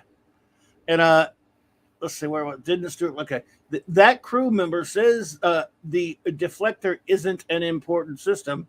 I thought deflectors were very important. That works. Yeah, I mean, I understand you on that for sure. New Zealand missing from the Earth in the future. I'm not. It should have been visible in part when the Enterprise was in orbit. Also, well, I guess I didn't look too close on that one, so I don't know what to think about that. But Shooter, thanks, man. It's a keen eye there, man. Also, wasn't the Enterprise in orbit over mainland USA? May I interject I think so. for 2 wags of a dog's tail here, because Sandra has to get up very early in the morning, and she stayed quite All right, Sandra. she stayed as late as she possibly could, and she says, "Good night, all. I just can't stay awake any longer." Great show. Thank you so much for being here, Sandra. And yeah, Kirk is still alive. So my Kirk is not dead. Absolutely, Ishness. Cardinal Sin, do not. It's worse. Like, my husband he's so bad. He put that saying into my head. He also has another one that sounds very vulgar. So now in my home, whenever we're talking about that book, I just call it the white whale, because he's messed with my head with all of these terrible vulgar names for the white whale. I ought not to ever let it cross my lips again. Well, here we go with I think this is number 6 of this. When they did the spacewalk, why not bring more crew? That's kind of something I wanted. Worf expressed he had issues with spacewalks, and they couldn't go back from reinforcements. Just poor planning. Yep. Did Hawk wear a red shirt? They all wore gray ones. Why did Riker and Geordi take the warp flight? I don't know. Shouldn't someone from that time period done it? That Vulcan really seemed to enjoy that whiskey. Yeah, all good points. I don't have much of an answer for you on each one of those, but Zathras says B+. Best of the Next Generation movies. Best part is bringing Barclay. Yeah, it was fun seeing Barclay. Yes. Back to annoy Cochrane. Now let's talk about that in my next 47 posts. Just kidding. Zathras. Appreciate you, Zathras. Love you, Zathras. Indeedishness. Let's see. By the way, Sandra, I guess she already left, but we'll read hers. C. P-Hard is no action figure. He seemed to recover too fast from his trauma, from anger to thinking through what needed to be done. Some light moments overall, a lot of suspension of disbelief. Thank you. Indeed, Sandra. Indeed. She had some great comments tonight. Of course, always. We'll see. The first one I'm seeing from Raymond is his second one. Oh. Number 2, I'm seeing 2 and 3. I will go and and find 4. I got his first one, I thought, because they all came up in one giant glorious blurb. Well, she missed it. Yeah, Raymond, I'm not seeing your first one. I'll get to that as soon as we can find it. I'm going to find it now. Problem. The Catman and KDD Minor says, Clobby, I thought this was a C+. Not my favorite. Thought it was okay. Thought the actors did the best they could with the material they were given. Story could have been better than what they gave us. Thank you, Catman. Appreciate you. Limrod said B. There's 3. So to B. Thank you, Limrod. Where's 2? There's 2. Yeah, Raymond Feliciano's are all there. Where's his 1? I'm in the star now. I'm trying to find 1. Hold on. I got his number 1 here. Michael Beacom says, ow. Damn it, I busted my name. Oh! I hit my... Got it. Got it. Okay. Be right to it, Raymond. Let me go ahead and start this one. Michael Beacom says B-. The only next gen movie I like, even with time travel. I enjoyed it, and it made me smile at multiple points. And it somehow both had increased stakes and lightened the mood.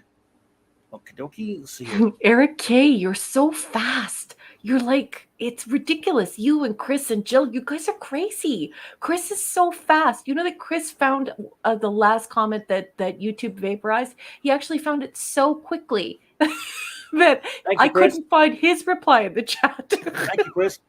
Proof that if you have a good character, have good character interactions and don't make your illogic too egregious, I will give it a pass. Adventure, yes, but it was fun. I agree. Also, I'm an Elise Krieg fan since Ghost Star. Well, you gotta love Elise. She's something special. Very beautiful, very creepy, very oh, yeah. sexy. Love her. Gotta work tomorrow. Good night, everyone. Zathras out. All right, Crack, Zathras. crack, crack. Take care, buddy.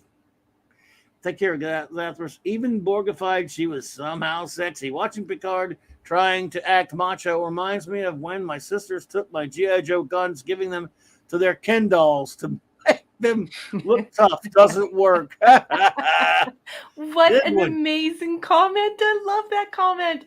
And everyone, the boss is going to be so shocked when he sees her here. But let's just let him stay on the starred column and say, Katie Carr is here. Oh, my.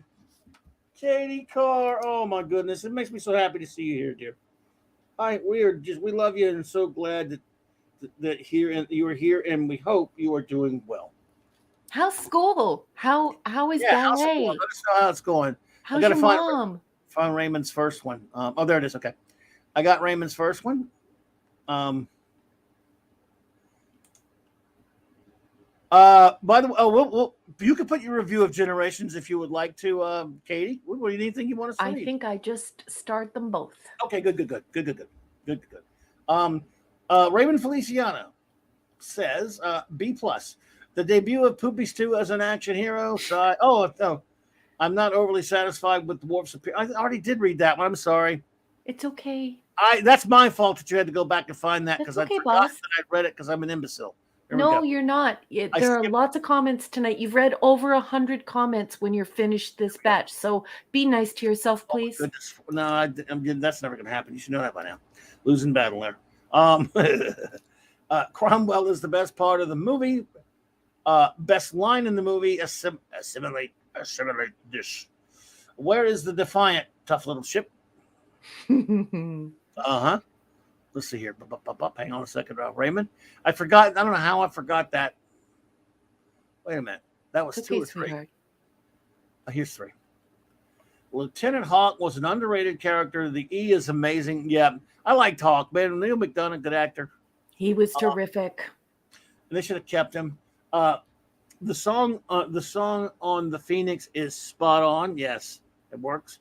All told, take away the strange time travel trope.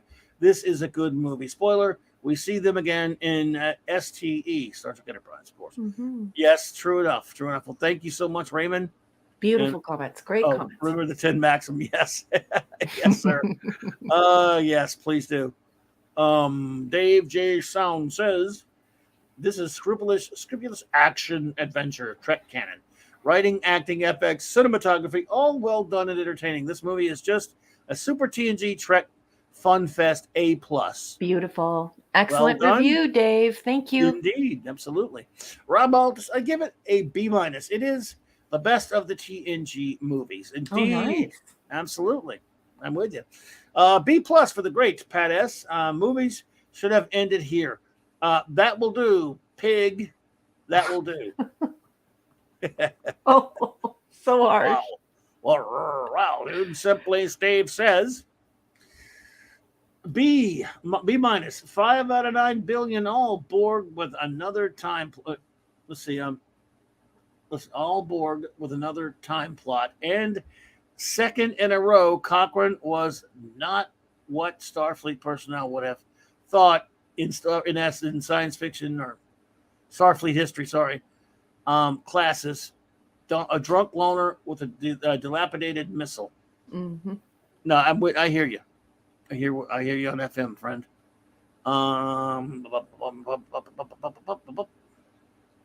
Let's see. Where are we at? Interested in stuff says B.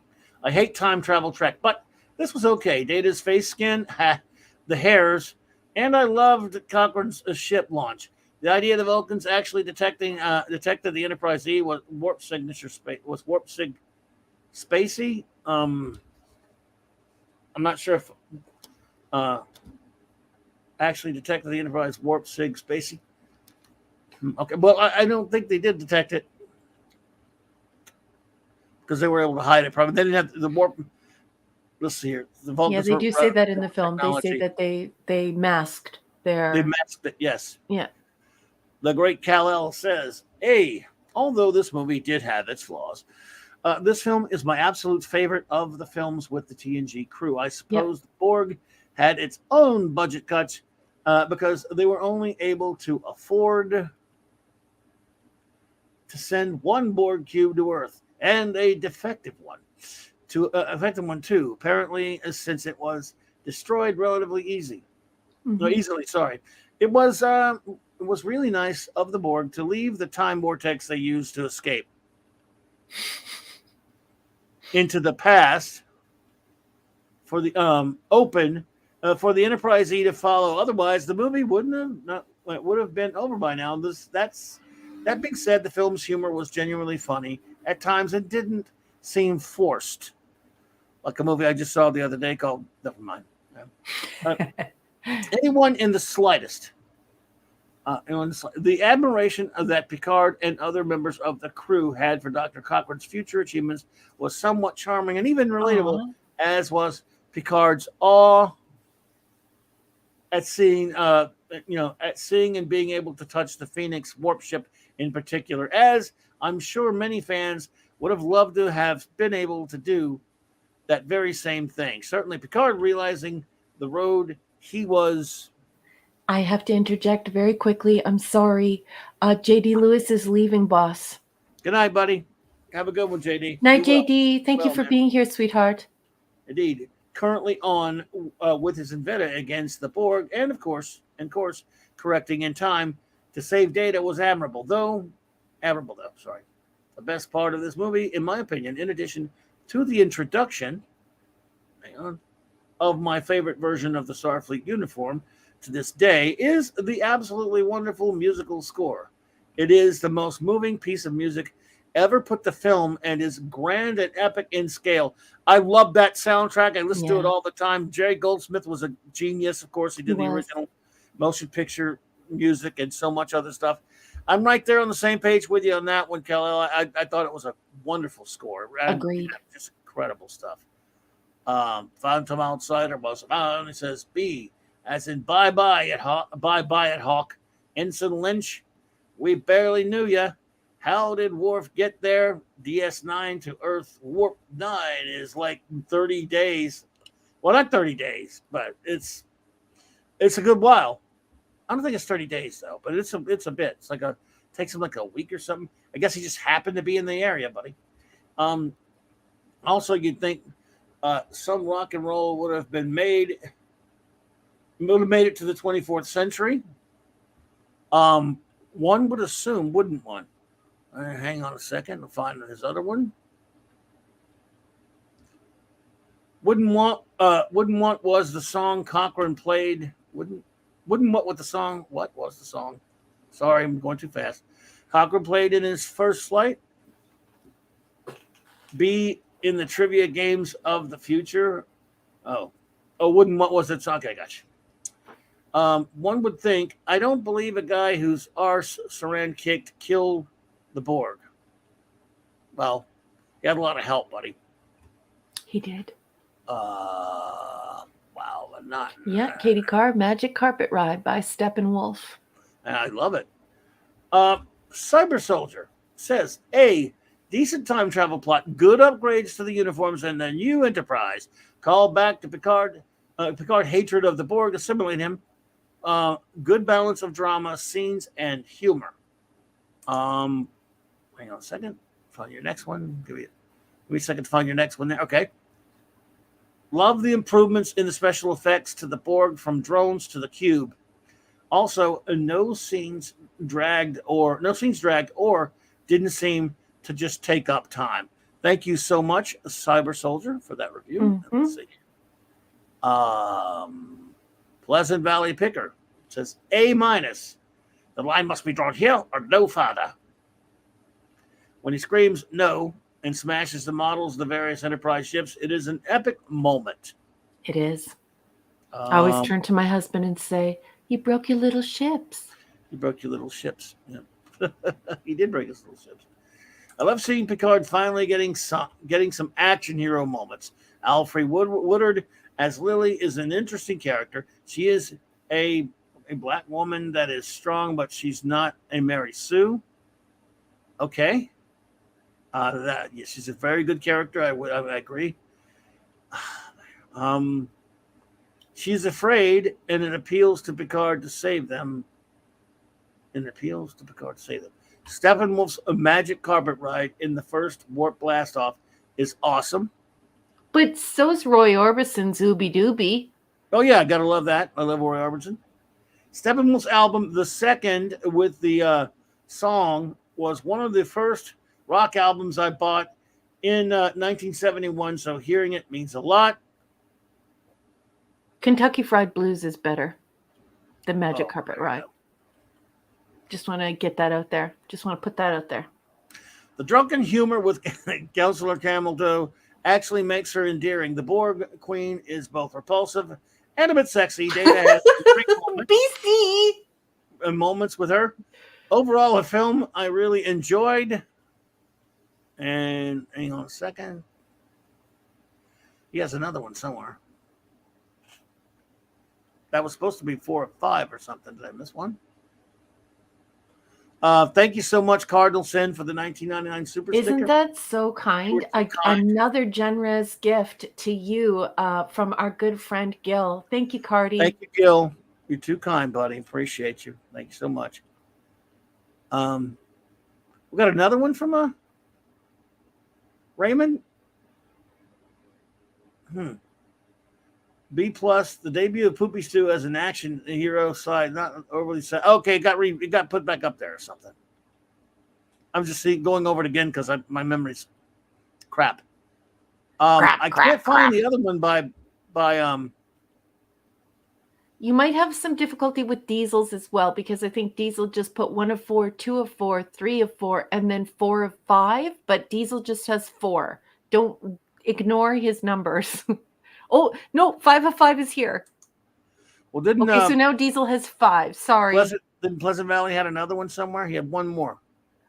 Unless he just didn't get it up there yet. Unless it didn't get put up yet, or unless it got vaporized. I'm going to look. Okay. Well, let's see. We'll Where are you? Go ahead and Linrod said B. It was fun. I thought the Phoenix was cool and Steppenwolf. Yay. Well, there you go. With you there, partner. All right, let's go with Wolfie. Wolfie has a 7er. C plus. First Cartwright Seinfeld joke. This time travel plot sucks the chrome off the trailer hitch of the Starfleet tug. And he's confirmed that. The science fact right there, folks. So did the Borg learn to time travel right when the cube was destroyed? If not, why not just time travel in the Delta Quadrant and come over in like 1994 or something? Dumb. Yep. That's what I said years and years and years. Yeah. For years and years and years. Oh, Pleasant Valley Picker says my numbering is mixed up again. Okay. So you've got 4 of 5 from Pleasant Valley Picker. Do you have that one? Where? I don't know. I'll have to go check. I'm going to go redo Pleasant Valley Picker because his numbering is messed up. Oh, we got another one. We got another 4, but it's a different one. 4? Yeah, I got 4. And we got 3? Well, no, he has 2 4s and a 3. 5. Now I'm really confused. Let me go finish up Wolfie here. Fun. We got 5 new starships in this film. From small to large: Saber, Norway, Steam Runner, Akira, and Sovereign class. Good to know. Wow. Nice. Now you have all of Pleasant Valley pickers, despite the fact that the numbering is kind of Okay. kooky. Okay, I'll be right there. Battle of Saul, Wolfie 359, no more. Too bad Commander Shelby isn't here. Those squadron torpedoes are pretty cool. Blue. Boss, Sovereign. Yeah. please ignore all of Pleasant Valley pickers. I am receiving reports from the great Bronze Wrencher that, and from Pleasant Valley Picker himself, everything that he posted has been read in good Okay. order. Stand down. Roger, Roger. Thank you, Eric. Thank you, brother, and thank you, Pleasant Valley.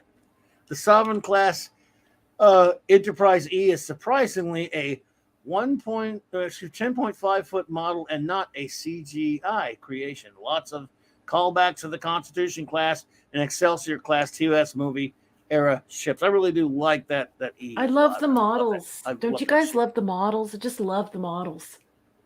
Indeed. Wolfie says, I like the Defiant actually gets used for what it was designed for, fighting the Borg. Yep. It seems to do some decent damage despite being beat on. Yes, Yep. That was pretty cool. The Phoenix is neat. A nuclear missile turned into a test propulsion vehicle. Smithsonian shootout is a nice touch. Oh yeah, gotcha. Pleasant Valley Picker, you don't have to apologize, sweetheart. No apologies. It's so hard. This medium is so difficult to communicate with. It's like you're sending text messages and through all of the algorithms that are changing your spelling and stuff. I want you to know that Clobby and I are not upset at all. The only time that Clobby and I get upset is when we mess up your guys' beautiful comments because of the medium. So don't feel bad at all, honey. We're just happy to have you here. You're fine. Thank you so much. Thank you. You're Valley Pleasant. You know you're always good here, dude. That's right. Eric K says C-. Watched many X's. I mean Professor X. Picard, a butt-kicking action star, please.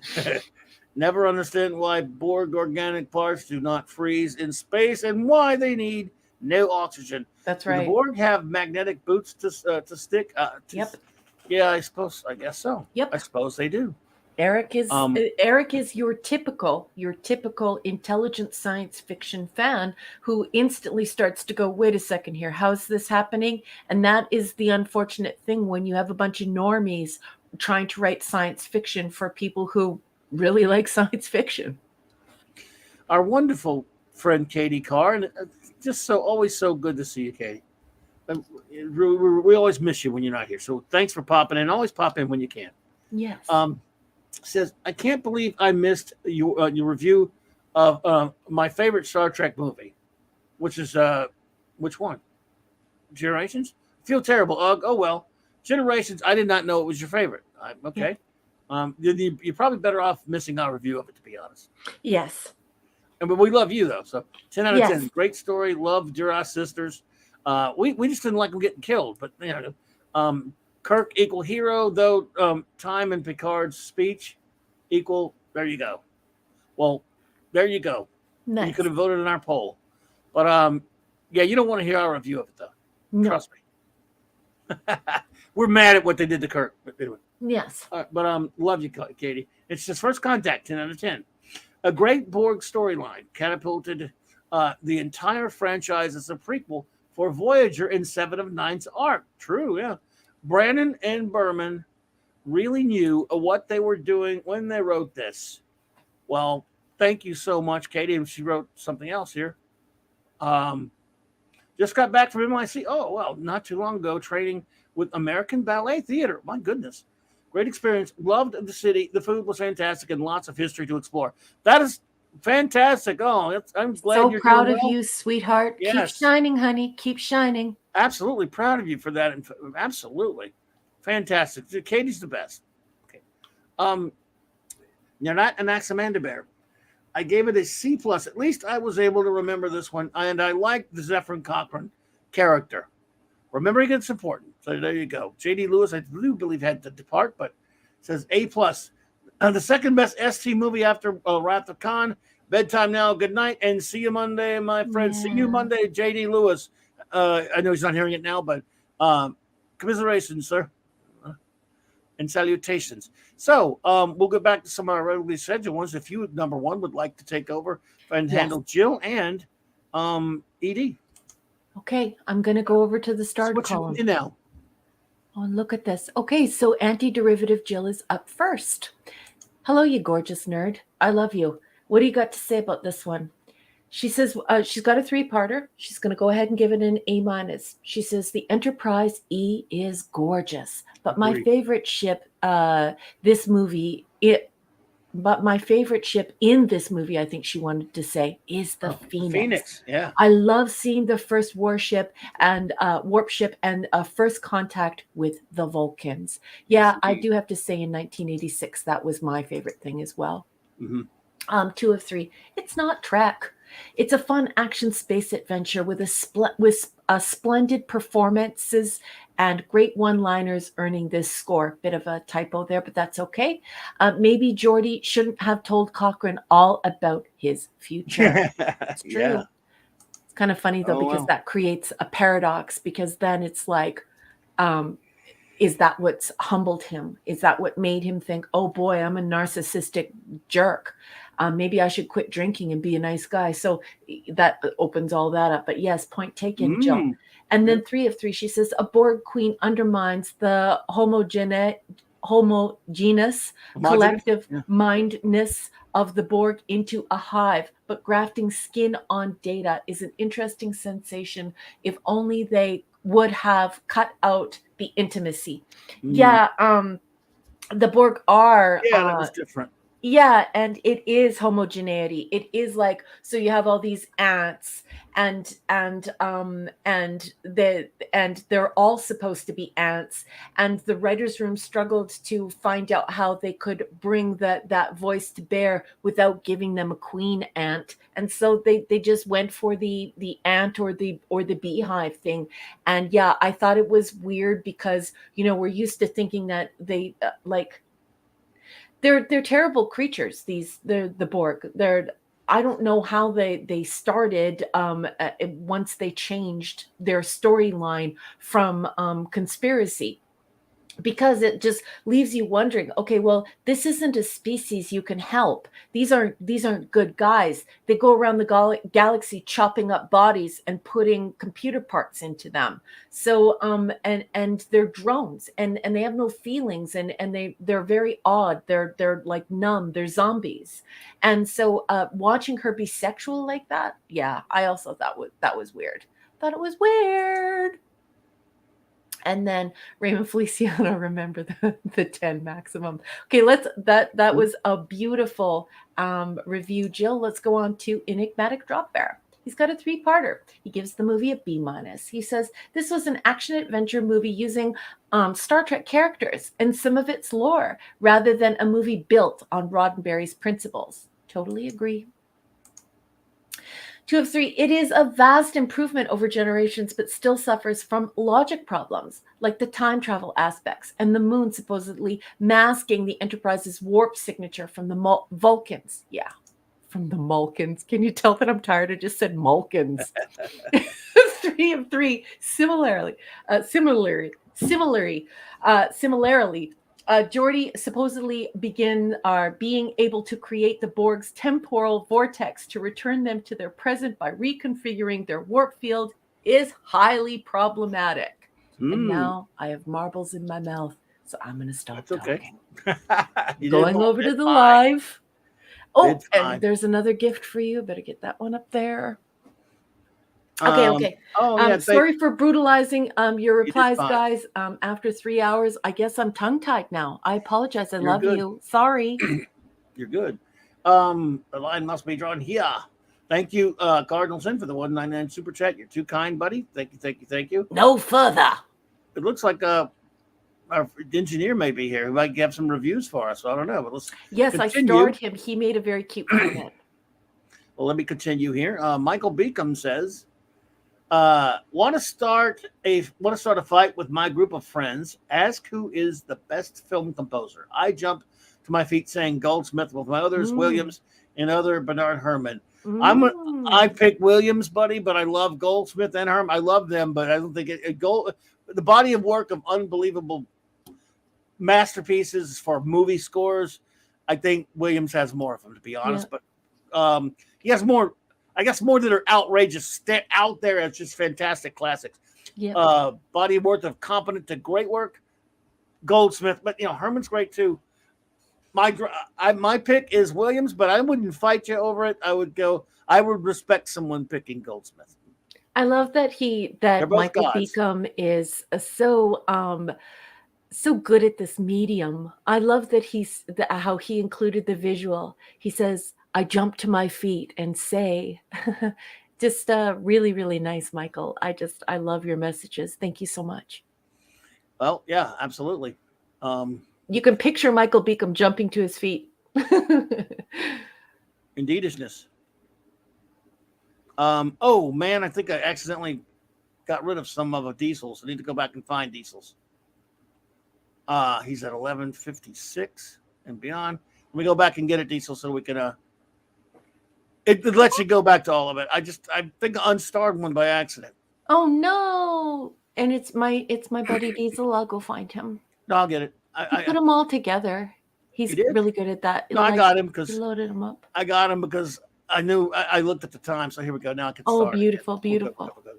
I did what I was trying. I was getting rid of some of the we weren't needing anymore, and I accidentally got rid of. I love you, Larry. You're the best. Thank you, honey. Yes, indeed. Oh, here and thank you now to Beastie as well. All right, I think I got him now. Now you can handle the starring. If any other ones we need to star while I read the rest of the stars. You got it, boss. I'm on the live chat and I'm ready to star them for you. Diesel says, F. Wow, I like the idea of fighting with the Borg at the beginning, but I wish they had stayed with that throughout the entire film. The whole time travel thing is such a cop out. Wow. Okay. Oh, that was. Let's see. Diesel number 2. Here we go. It was just rehashing the plot from the voyage home. They never fleshed out the whole Borg story, and the movies would have been a perfect opportunity to do so. I agree. Having the Borg show up for the brief fight at the beginning was just a tease. Excuse me. They fight for a little bit. Then they do the whole time travel nonsense. It could have been this epic fight with the entire Borg race fighting against the entire Federation. With a wasted opportunity, I do not like this movie. Well, nothing wrong with that. Let's hear. Sorry, nothing to be sorry about. It was more than 4 pages. No. Hey, Diesel, say what you got to say. We've had some tinners. We've had some tinners and beyond today. So. No, I love also, the idea of sexualizing the Borg Queen makes me want to projectile vomit across the room. Well, yeah, and it doesn't make sense, understand. Right? It doesn't make sense because you see her as this, yes, this I get you. cyborg.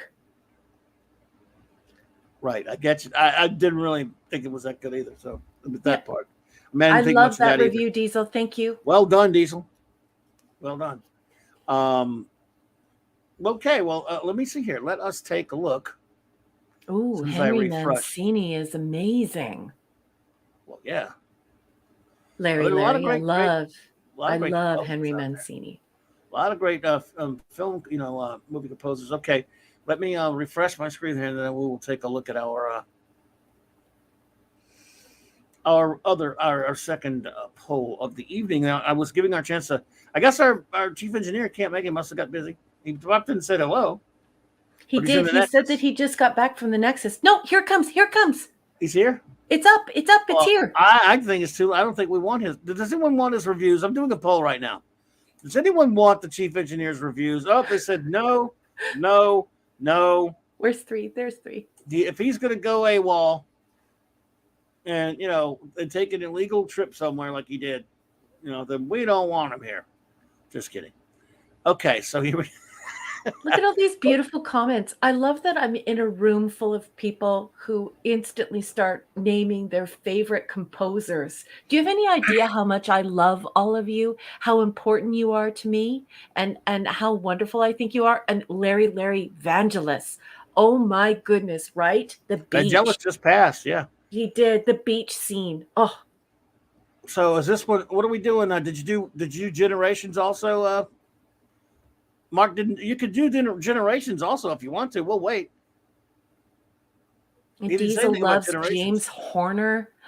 So Horner. many good. Look at all these good. Yeah, I mean, I love John Williams. Horner he was great, but he also was repetitive sometimes. He did, but still, passed away too early. Herman, Elmer Bernstein, Ennio Morricone. Yep. Goldsmith and Williams are the top ones for me personally, but yeah, a lot of great ones there. So yeah, I mean, I'm just talking about movie composers right now. Yeah, I'm just talking about movie composers right now. Oh, Wolfie Mrs. Morricone, I love him. Oh my God, man, Good and the Bad and the Ugly, amongst other great things. Yeah, Schifrin's good too. Yeah, Lalo Schifrin, Mission Impossible. Pink Floyd. Yeah, Queen. Daft Punk. Yeah. Diesel saying the Tron Legacy soundtrack is my favorite movie soundtrack of all time. Daft Punk knocked it out of the park. Indeed. Yeah. Let's see here. So, oh, okay. He's got Generations. That's okay. I'm happy for the little bit of a break because I'm so tired. I got up this morning and I went to my friend's house blessing. He was having his house blessed. And then after that, we went to the Jerk Chicken Festival. Then we went to the Works Festival, and then we came home. So they have a festival for So they have a festival for jerks who are scared of things. The worst part of it is when we arrived, they were sold out of chicken. We're like, what is this? How is this? How do you have a jerk chicken festival and you're out of chicken? How? A lot of people don't know what jerk chicken is. They think it's like a coward who's a real jerk. So here we go. Listen here. Okay. For Generations, our chief engineer, Mark with a C, says it would take too long to type my aggravation with Generations. It will be finished by Tuesday. Yeah. Well, we beat it up pretty bad. Mark with a C says A- for First Contact. He says great action flick. This was a great time at the theater, and the missus also didn't mind getting dragged out to see this one. Okay. I'm sick to death of time travel and the loopholes it introduces. Yes, sir. I'm with you. But at least this was an enjoyable tale. It's Ahab versus the white whale, but a good interpretation. Minuses portrayal of Cochrane and its cannon-busting take on him. Indeedishness. Eric, you need to go to sleep, honey. You need more sleep. Is he not feeling well? No, it's not that. It's that he only slept like an hour or so, he said. He must be beat. Get some sleep there, brother. Get some sleep, buddy. Pluses, the Phoenix and the Enterprise E, gorgeous. Unfortunately, this is the high point and shows why Trek belongs on TV. It's all downhill from here. And yet you gave it A-, so you liked it a little bit there. Yeah. Linrod said, I met a few chickens that were jerks, mostly roosters. I thought that was quite cute. I had to put that one up. Sorry, boss. No problem. Nothing wrong with that. James Horner is repetitive. Oh, there we go. In the mountains, I'm on mountain time, Pat S. It is almost 11:30. Good evening, Mark D with a C. Our chief engineer is here. Good buddy. You had a good time? Oh, it was a great time, yeah. A Mardi Gras party. That's where my away mission was tonight. Yeah, that's cultural appropriation. It was. They tried to do king cakes, but it probably wasn't did they really? Wasn't well done. Yeah, and hurricanes and lots of good drinks and lots of good food. But yeah, I don't know if us Northeasterners can pull off a Mardi Gras party, but we tried. Mardi Gras, see how it's done one of these days. Now. Yeah. I want a king cake. You'll get one day, I promise. I want a king cake with a little baby Jesus in it. You'll get one. It's not Jesus. I think it's just a cake. It might be Jesus. It's supposed to have Jesus in it. It's supposed to have a little baby Jesus, but they took it away because people were choking on the baby Jesus. Don't put the baby Jesus in your mouth. Now it'll burst out of your chest. So it's a baby alien. Okay, our second poll, everyone. Which enterprise design do you prefer, E or D? No bloody A, B, C, or D. 62% said E, and I agree with that one. That's one I would have voted. And D got a 37%. I'm totally down with that personally. What about you two? Which one do you like? 100% agree. 100% agree that the D. Although I just hung up my All Good Things Enterprise from the ceiling in my office because I said I can't put that back in the attic. So I'm gradually filling in this office, but there's a lot of angles where in my opinion, I don't think the D looks good, especially head on. But the E really fixes that and just looks fantastic. So it is sexy. it was a good. It's a good thing Troy crashed it. So yeah, Eric J, crashed thank you for the $2 super chat, buddy. He says, Mark, 20 laps around the saucer section. I could use it, but I don't know about tonight. Late for duty. Love it, Yeah, Eric. I hope you had good stuff to eat and not bad stuff like Too much, yeah. No sea bugs. Yep. Oh, good.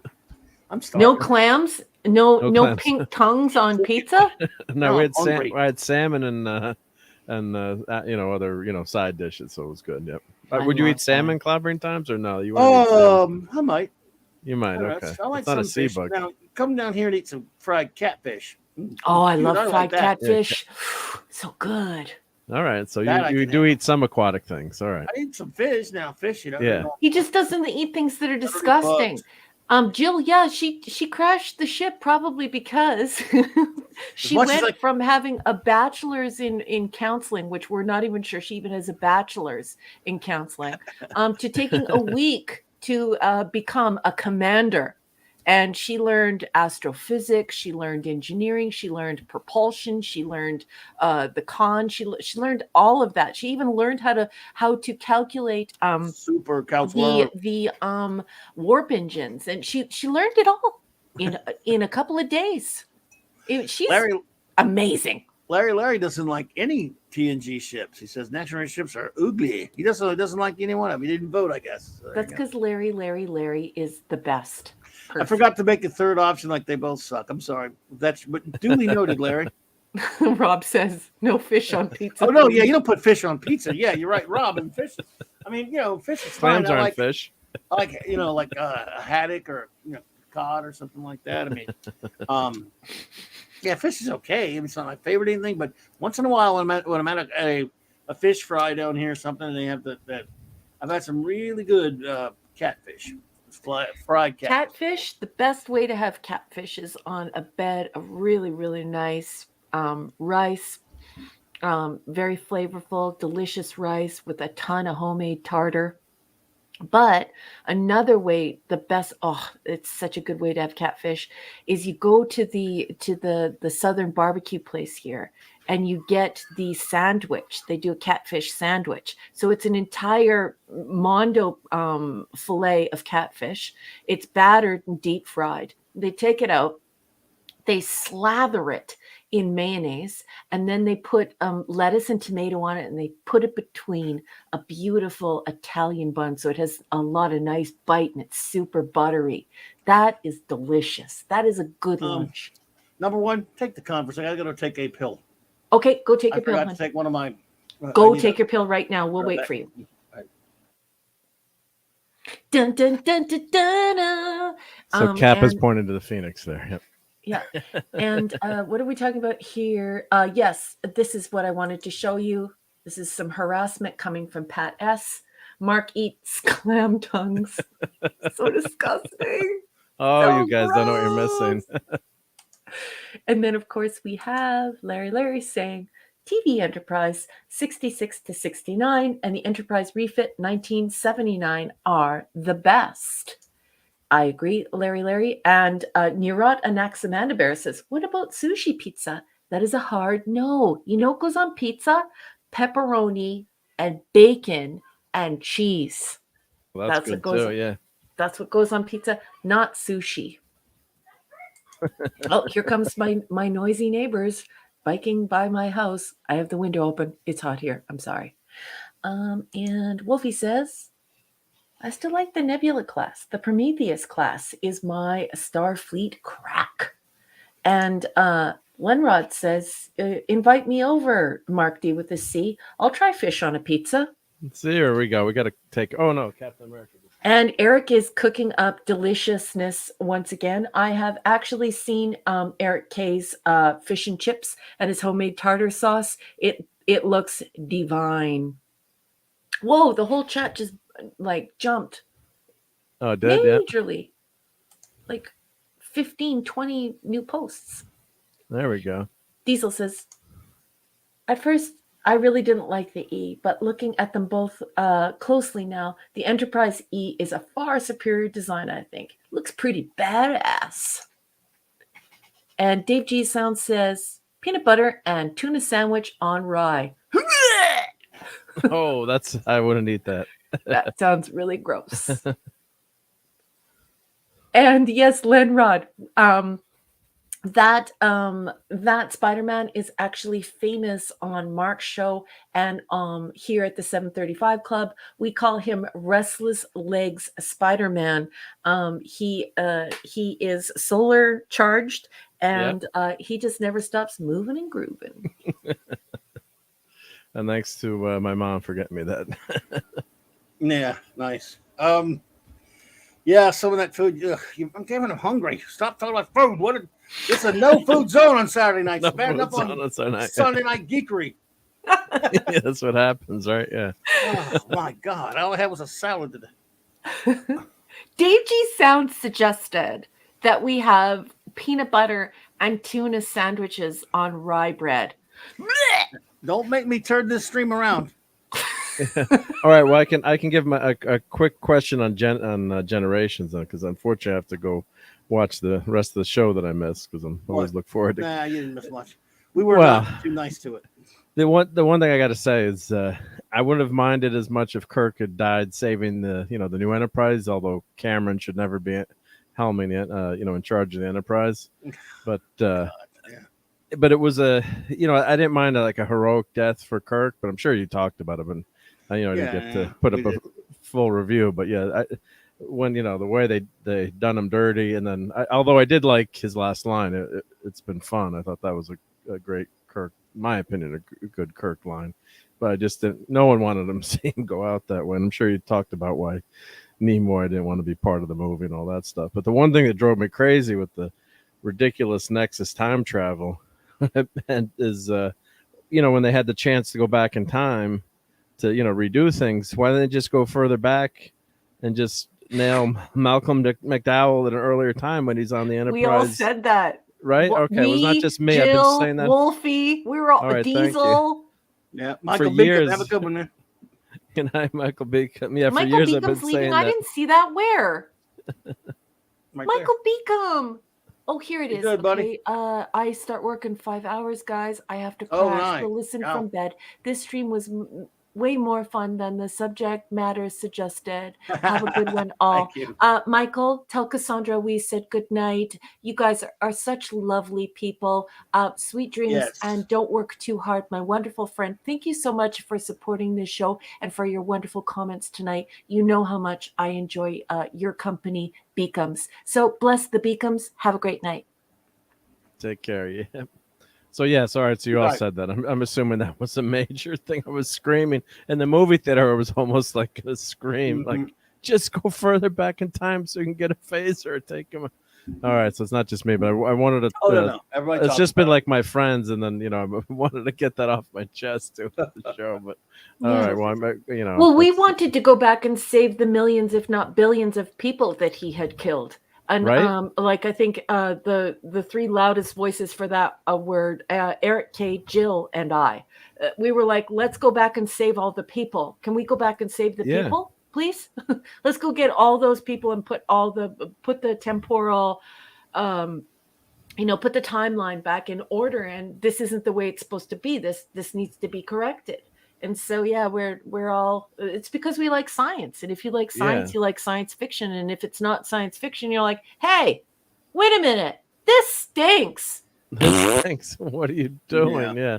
But just so many things. Yeah, I know we don't want to rehash the whole movie since I just got here. But that was the one thing that I wanted to mention because that was driving me totally bonkers when even in the movie theater. I know did you guys all have the same experience like watching in the movie theater? Oh, good. Yeah. Oh, yeah. Yelling at it kind of, like what the hell is going on here? Yep. So, the YouTube broadcasters on the bridge, that was so cheesy. The opening with the headlamps that they had. It's like Mhm. in the future they would have cameras that you wouldn't even be able to see. As we're seeing now with cell phones. So At that time, they didn't really know. But they Zachariah, didn't hey know. there. Yeah. Pleasant Valley Picker is telling hysterical jokes that I'm not going to put up on the marquee because they're slightly risque, but read them because they're pretty funny. And yeah, Zachariah, howdy. That was accurate. And the other thing I had to mention too about that movie was why did you already put the emotion chip in? Didn't the last time they did that, didn't Data, almost the ally with the Borg and almost take over the crew? And wasn't that a really bad? Did they ever explain what was different about the emotion chip this No, time going not in? in this movie. Nope. Not in this So- movie. Thank you so much, Diesel, for the $5 super chat. It says, just want to say how much I love this stream. Oh, me too, kind and chat. Thank you. You guys are Wow. awesome, Raquel. You are such a kind and thoughtful and highly intelligent person. That is very true. We all agree with that, buddy. Thank you, That's Diesel. incredibly kind of you you're to too say. kind. You have no idea how much I enjoy your company. You are such a dynamic person, and you just jumped into this little Saturday night Star Trek family, and you just fit in perfectly. You have such a wonderful personality, and I love everything you have to say about Star Trek. And I'm so glad that you're here, and I'm so glad that we're putting on a good show and that you're having fun. Now remember, I don't know if it was Diesel or someone earlier at the beginning of the show when you mentioned the comic, maybe in a comic shop, whatever. I hate to get the Eric K on my case, but someone asked how long I ran a comic shop or something. Well, I'm very old. I ran one. Ran one for a good while, different parts of the '80s. Owned one in the '80s, and ran another one for someone else in the '90s. So I was in the business for a good while, but way back then, though, when comics actually mattered. So whoever asked that question earlier, I don't know if it was Diesel, whoever it was. I can't remember now because my memory's garbage. And now that it gets me in trouble with Eric K every time, but hey. Yep. All right, Raymond. Raymond's easy, buddy. leaving. Yep. Please care, tune in Raymond. to King Have a good one, Dolphin Raymond. TV. Yes. And support the Felicianos. Thank you so much for being here, And I'll be Raymond. on Loved there your with them. comments tonight. Lord Thoth and I will be on there with him Wednesday night at 6 p.m. Eastern. Talking some Legion of Superheroes. If we have any Comic Geeks fans out there, if any of your comic geeks are here. So, yeah, on King Dolphin TV, please subscribe to King Dolphin TV, my friends. So Such a cute graphic made by Fet for Hire. Very nice. Yeah. Yeah, it's so adorable. Was that Kurt Swan or that's George Superman? Perez, actually. Perez? Superboy. Yep. I tried. That's all right. You're getting there. If it makes you Getting feel any there. better, Raymond made the wrong guess too. So, well, he's not There someone we go. largely associated with Legion all the time, but you're good. Right? Yeah. That's And right, yeah. Kurt Swan's fantastic. Oh, that's very kind of you to say, Captain Cockney Spock, and we're glad you had a great time. He says, thanks for intelligent conversation and wicked laughter, and he gives us high fives, popcorn, and a smile. Thank you so much. Captain Cockney Spock. Always I've got to good go see back you here. and hail Captain Cockney Spock, and I got to go back and read his comments on time travel tonight, since there were two time travel movies. Oh look yeah, at this. yeah. Boss man, I have to What? put this up on the marquee. I beg your pardon. I'm sorry for interrupting everyone, but look at this. Clubby, that was me. That is awesome. You ran Okay, a comic thank you. I thought it shop. was You ran a comic shop in a great time for comics. That is so cool. It was the best time. It was the worst of, not in the worst of times, but definitely the best of times for comics. And so here we go. Oh, Now, you sorry. don't I know was that- just going to put up a funny one from Yeah, Rob, but Eric you don't know this, Diesel, but that gets me made fun of by certain big meanie pants like, well, now Rob and Eric. Rob next will be telling us Gary owned the comic shop. Look, I can neither confirm or deny that. Good And job, then, Rob. Then, And of Eric, course, Eric. I can always count on Eric. Love you, Eric. yeah. The National Hobbit just come out of spreading rumors. Clobby on the comic shop. When? Where? How? Part of the cabal. Well, the whole cabal's not here tonight. Dark Shadow Logan's not here, right? No, I don't think No. so. No. Nope. Well, he was a Or- He former. might be Nor lurking. He's part of the Nor cabal, D-Bud. right? Oh, and do D-Bud that, yeah. Martin isn't Yeah. here either. So just little old me. But anyway, yeah, cool stuff. I love it. Yeah. I feel spoiled. We have all these great comic book shop owners, and they all hang around here and they teach us things. And I just think it's wonderful because, I think that's what podcasting should be about. It should be about bringing your expertise forward and sharing it and celebrating it. Speaking of which, I just wanted to shout out to Hungry Boy. Now, Hungry Boy is actually Yeah, he's his not here tonight. handle, and it is a vehicle for him making really sarcastic comments or coming up with something poetic to say. And he uses his handle as a means to communicate what he's thinking about or what he's studying at the time. Anyways, he's like a fine arts genius, and he is a famous comic book person, and obviously he materializes here anonymously for obvious reasons. But I just wanted to say that he has been working on my on the cover of my book for Wow. my paperback Nice. and my hardback. And he has been burning the midnight oil. He isn't even sleeping, and he's just painting and painting and painting. And it has been such a massive pleasure to work with one of these experts from this glorious geek community that Clobby has introduced me to. I just love you. I love you all, you geeks, you nerds. And Hungry Boy he's such a genius. And I feel so honored that he would donate a painting for my book. It's absolutely incredible. Anyway, he is missed here tonight, but he is missed because he is up painting this wonderful human being. I just love, love, love him. So shout out to Hungry Boy. I love, love, love you. Indeed. And yes, Diesel, well, and I always meant to, I just never, I don't even know. I may have even used to have a copy of the book because I know my friend Menimus gave it to me at some point. He's a big fan of that book. I have another friend of mine who's a big fan of John Stakely's Armor. We, like I said, bumped into him a few times back in the 80s and 90s. But and he did pass too young, unfortunately. But I will read it one day. It means learning how to read, but it's worth it. Don't listen to him. For the comic books, I only look at the pictures. So I'm going to buy the book tomorrow, Diesel.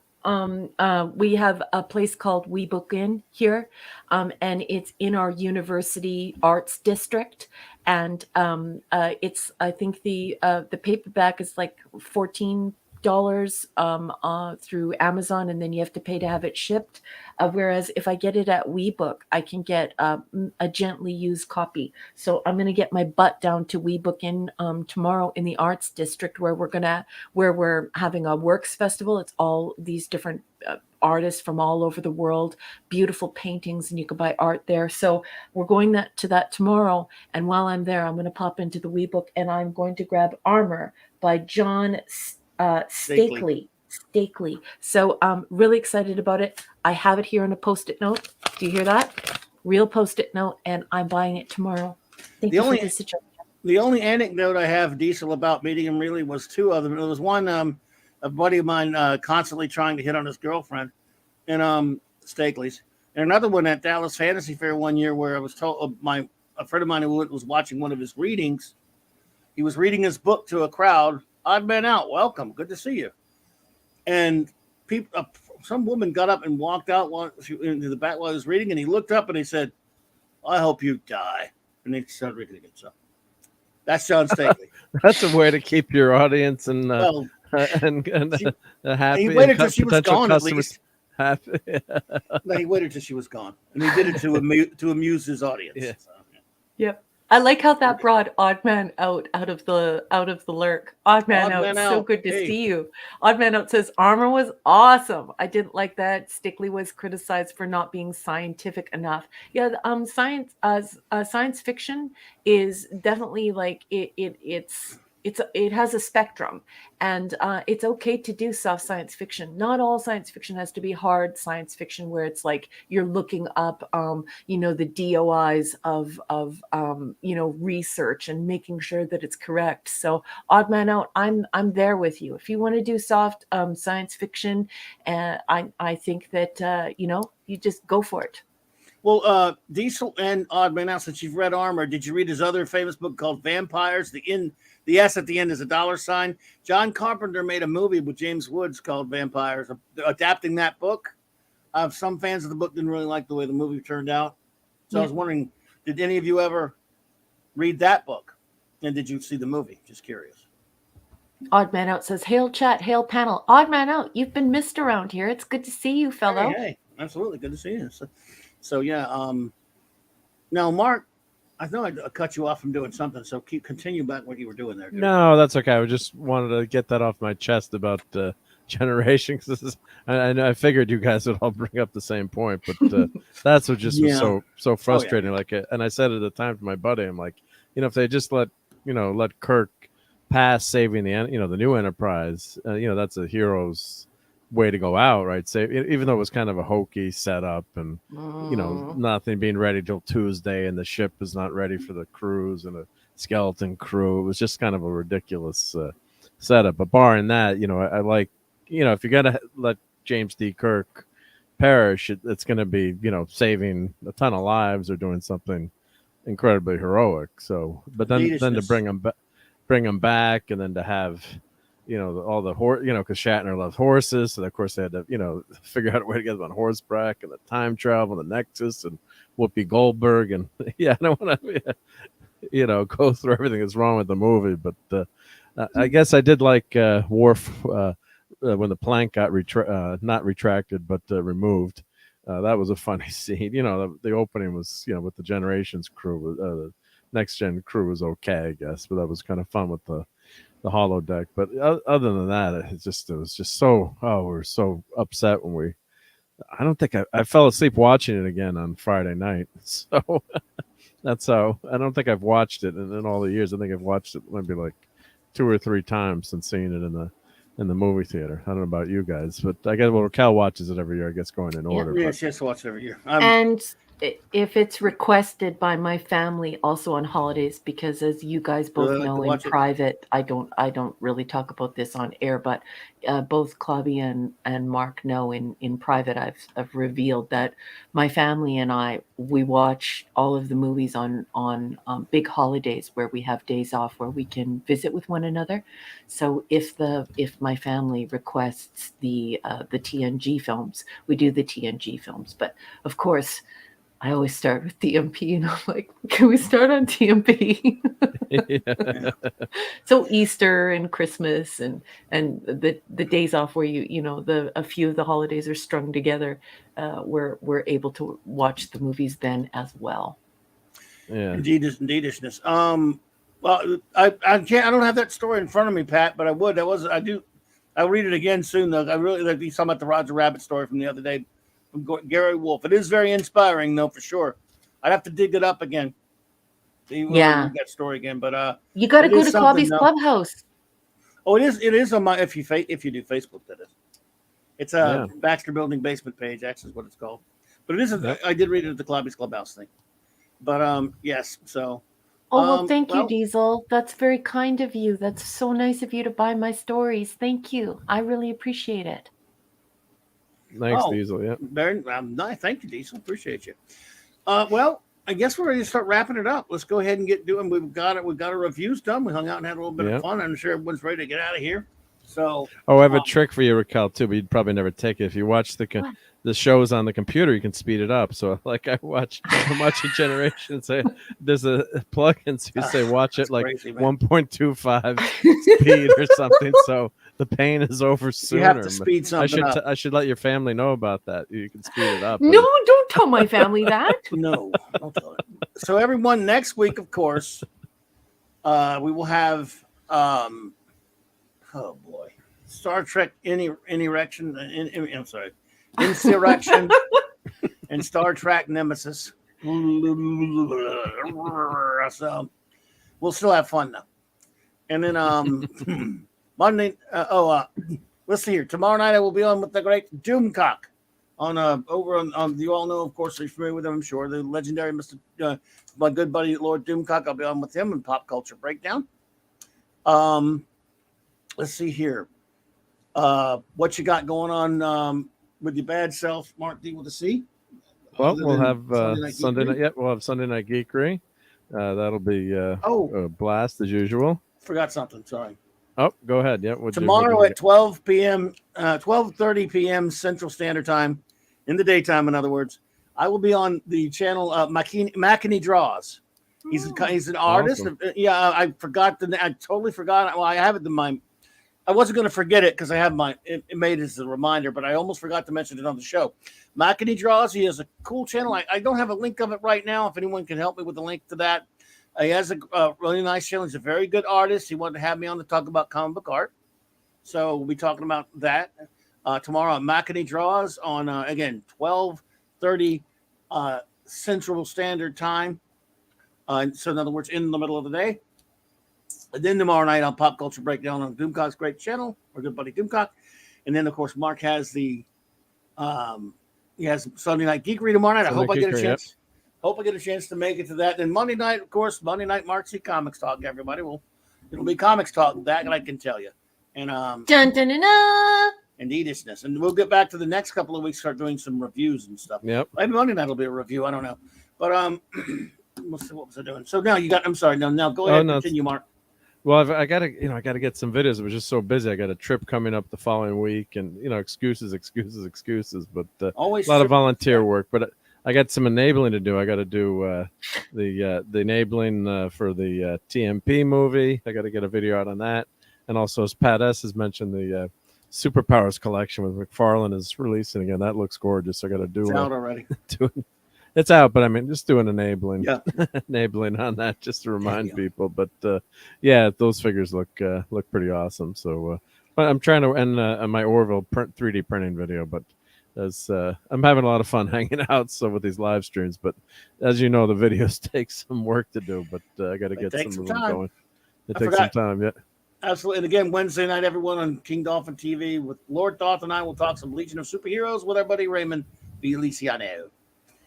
Excellent. So, and please go subscribe to Mark D with a Cheese Great channel. See with the channel. And before we say our goodbyes, I will ask my first officer if she has any closing words. Yes, I would just like to say thank you to every single person who showed up here tonight to support Clubby's channel and this show. And just for your conversation, just for being really great friends and just creating this fun and engaging and dynamic environment. Without all of you, this magic does not happen. It's just the three of us, just me, Clobby, and Mark talking on our walkie-talkies. You are the cause of all of this magic. And I appreciate all the work you put into your comments and your reviews and just the beautiful conversations you have with one another. I read everything you write. And I want to thank the wrenches. I really love our wrenches so much. You guys keep this community safe. You make sure that we can all have a good time and that it's a civilized place. And that can be really difficult to do out on the open internet. So I want to thank the Bronze Wrencher, Eric K. You are amazing. Just love you. These guys don't get paid to do this. Chris Persia, you are just an outstanding human being. And I love you. Jill, I love you so much. Thank you. And everyone else out there who is wrenching for us. I can't see on this side. Otherwise, I would call you out. I just want to thank Mark D with the C for everything he does behind the scenes and for just being a really good friend. Please follow Mark D with a C on his YouTube channel and on his Twitter. He's a maker. He does wonderful things. That's just nerd and geek talk for someone who makes beautiful things that you can't buy in the store, like the Orville. You can go and get Mark to make you a ship. He can also make you the Doomsday Machine. He can help you repair any of those precious collector's items that you have from your toy collections. He's really good at it. And he's also a really honest, loving, and caring dad and person. And he's just a cool cat. And I think you should support him. And I want to thank Clobby for creating this space. Without Clobby, none of us know each other. He did this. I love you. You're a giant brain. You are the grand poobah of all geeks and nerds. I love you very much. And thank you for having me. Thank you so much. You are the greatest. Both of you, really appreciate everything and all you do. I never have ever been able to, probably never will be able to adequately express how much I appreciate both of you, my first officer and chief engineer, and our great communications officer, Jill, and all my wonderful wrenches. I never can communicate it. But before I go on, before I forget to do it, McAney's channel is right here, and it's not 12 p.m. Central. It's 12 p.m. Pacific, so it's 12:30. So it's 2:30 Central. And I just check again. I just double checked it. So anyway, So what is that Arizona time? I don't know. I'm good. Could you Just kick kidding. him? Shin kicks. Kick him. After you said all those nice things, I apologize. Yeah. Yeah. Shin kicks. Shin kicks. But here's his channel, his YouTube channel. He's a nice fellow and a very good artist, and I look forward to hanging out with him. And I'm glad I double checked it right now because I would have. Oh my goodness, that would have been something. So it is, according to his email that he sent me yesterday, 12 p.m. Pacific. There we go. So I'll be over there. I guess I'm not exactly sure what we'll be talking about, but we'll be talking about something. And he's a good artist. Anyway, so let's say our goodbyes. Yeah, Let's do it. Do it. Okay. Of course, someone who popped in at the very beginning, SR Gaming. Thank you for being here tonight. And our good buddy, and again, another person I want to thank. And by the way, I want to thank this man and some others. Grumpy Old Ninja Guitar, who just is always just tirelessly retweeting and putting out all the, constantly putting out the info about the channel. I'm about 4 subs away from 2,000. I don't know. It's just going to hang there glorious. Forever. It's just going to hang there forever now, probably. Oh, Jill, you're too kind. You shouldn't have done that. Oh, sweetheart. Thank you, Jill. A $1.99 super sticker, Jill. Thank you so much. You're too kind. I appreciate it. We love you. You're a wonderful part of our crew here. We appreciate it. But Grumpy Old Ninja's a great guy. Yes. And so also, let's see here. Let's start naming everybody.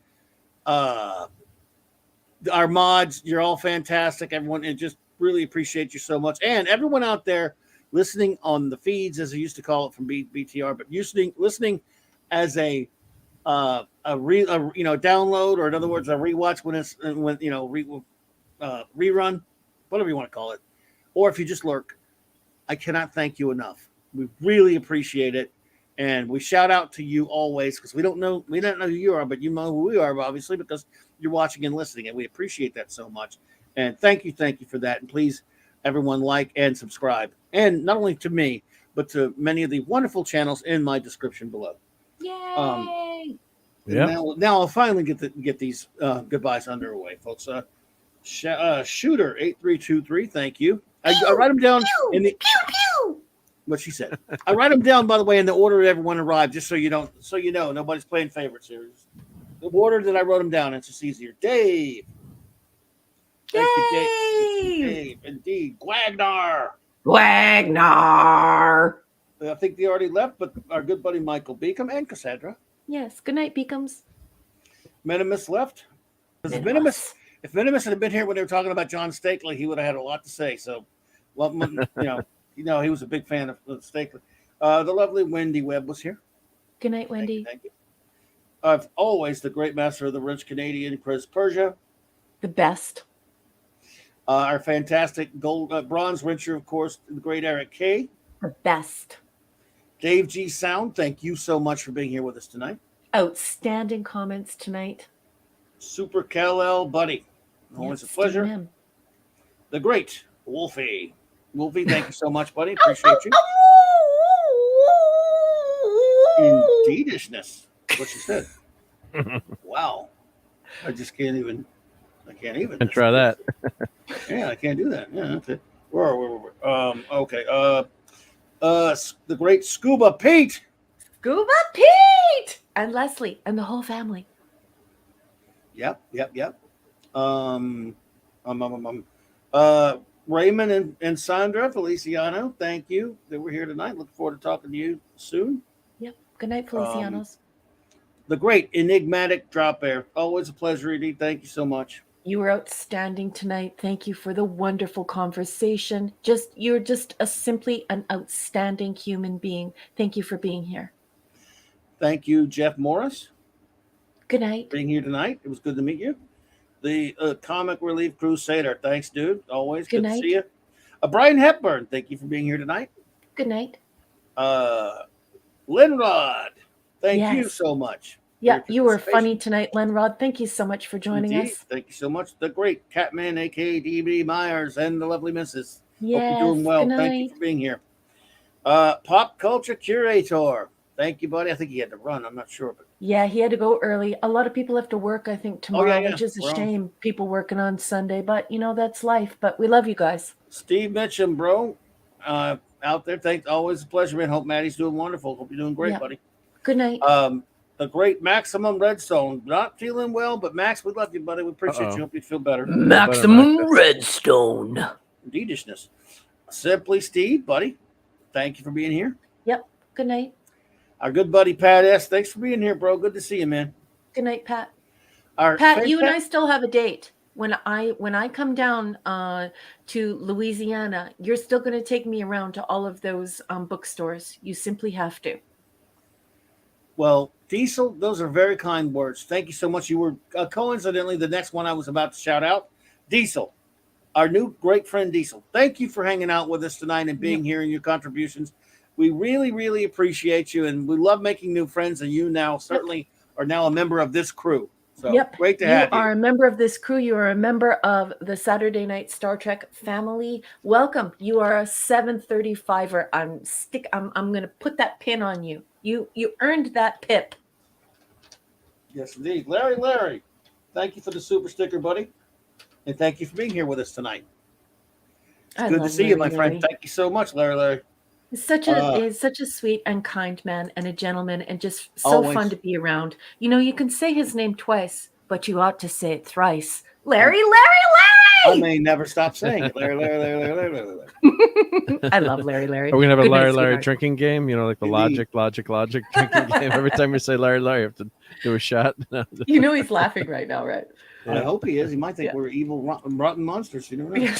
what I mean? Interested in stuff. Thank you. Yep. Great comments tonight. Our fantastic buddy, Terrell72. Terrell, always a pleasure to have you here. Yeah. Thank you for tuning in, Tyrell. Hope you didn't work too hard and hope the shift is coming to an end soon. Have a great sleep and a great rest of your weekend, Tyrell. Pleasant Valley Picker. Take care, buddy. Good night, BC. Master Son 42. Thank you so much. And thank you so much for that very kind and very generous donation. I really appreciate Humongous donation and just so Indeed. Supportive and so kind to everyone. Just Absolutely. popped in, Master brought Son. so much sunshine and so much friendship and just what a great person. Thank you so much. You were too kind, my friend, and I hope we see you back here. Thank you.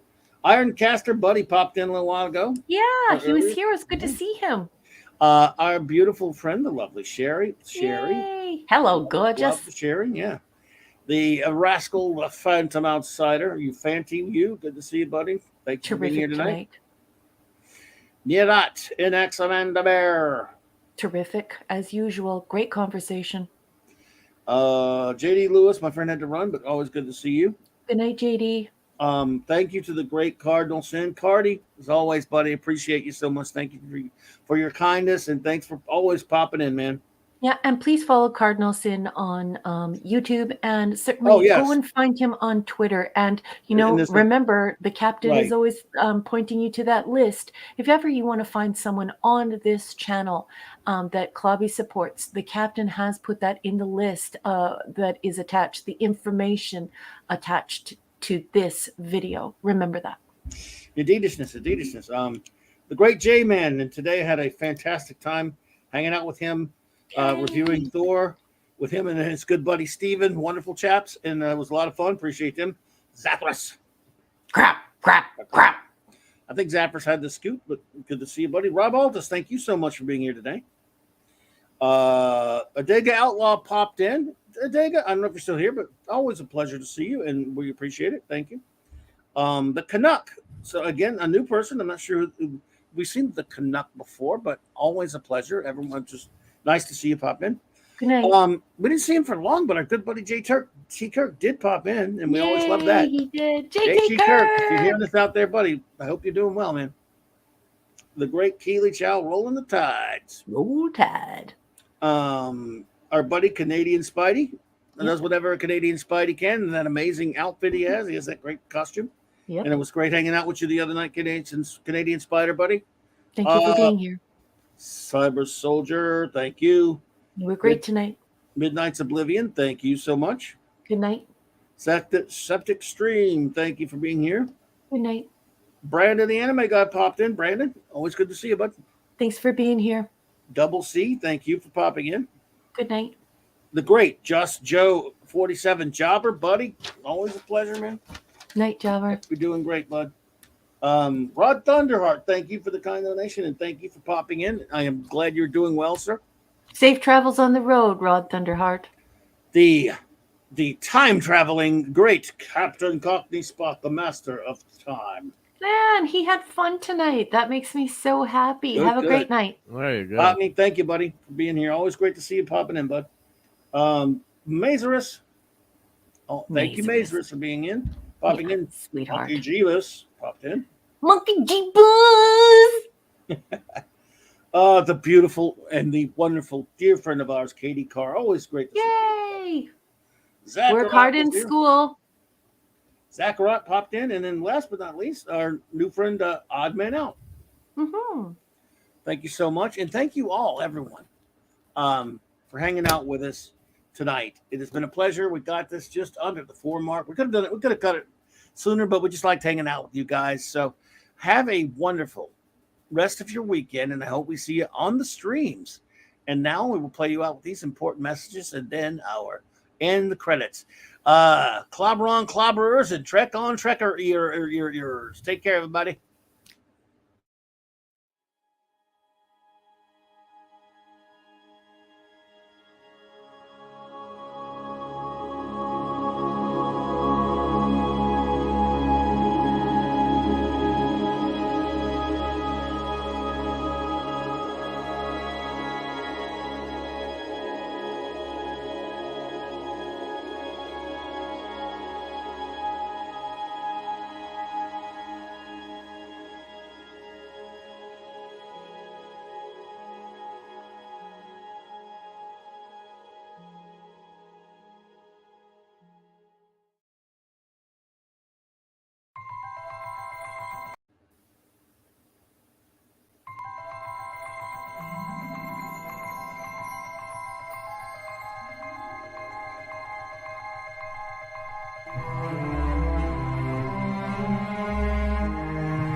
have had enough of you! protest. I am not a merry man. Crap, crap, crap, crap, crap, crap, crap, crap, crap, crap, crap, crap, crap, crap, crap, crap.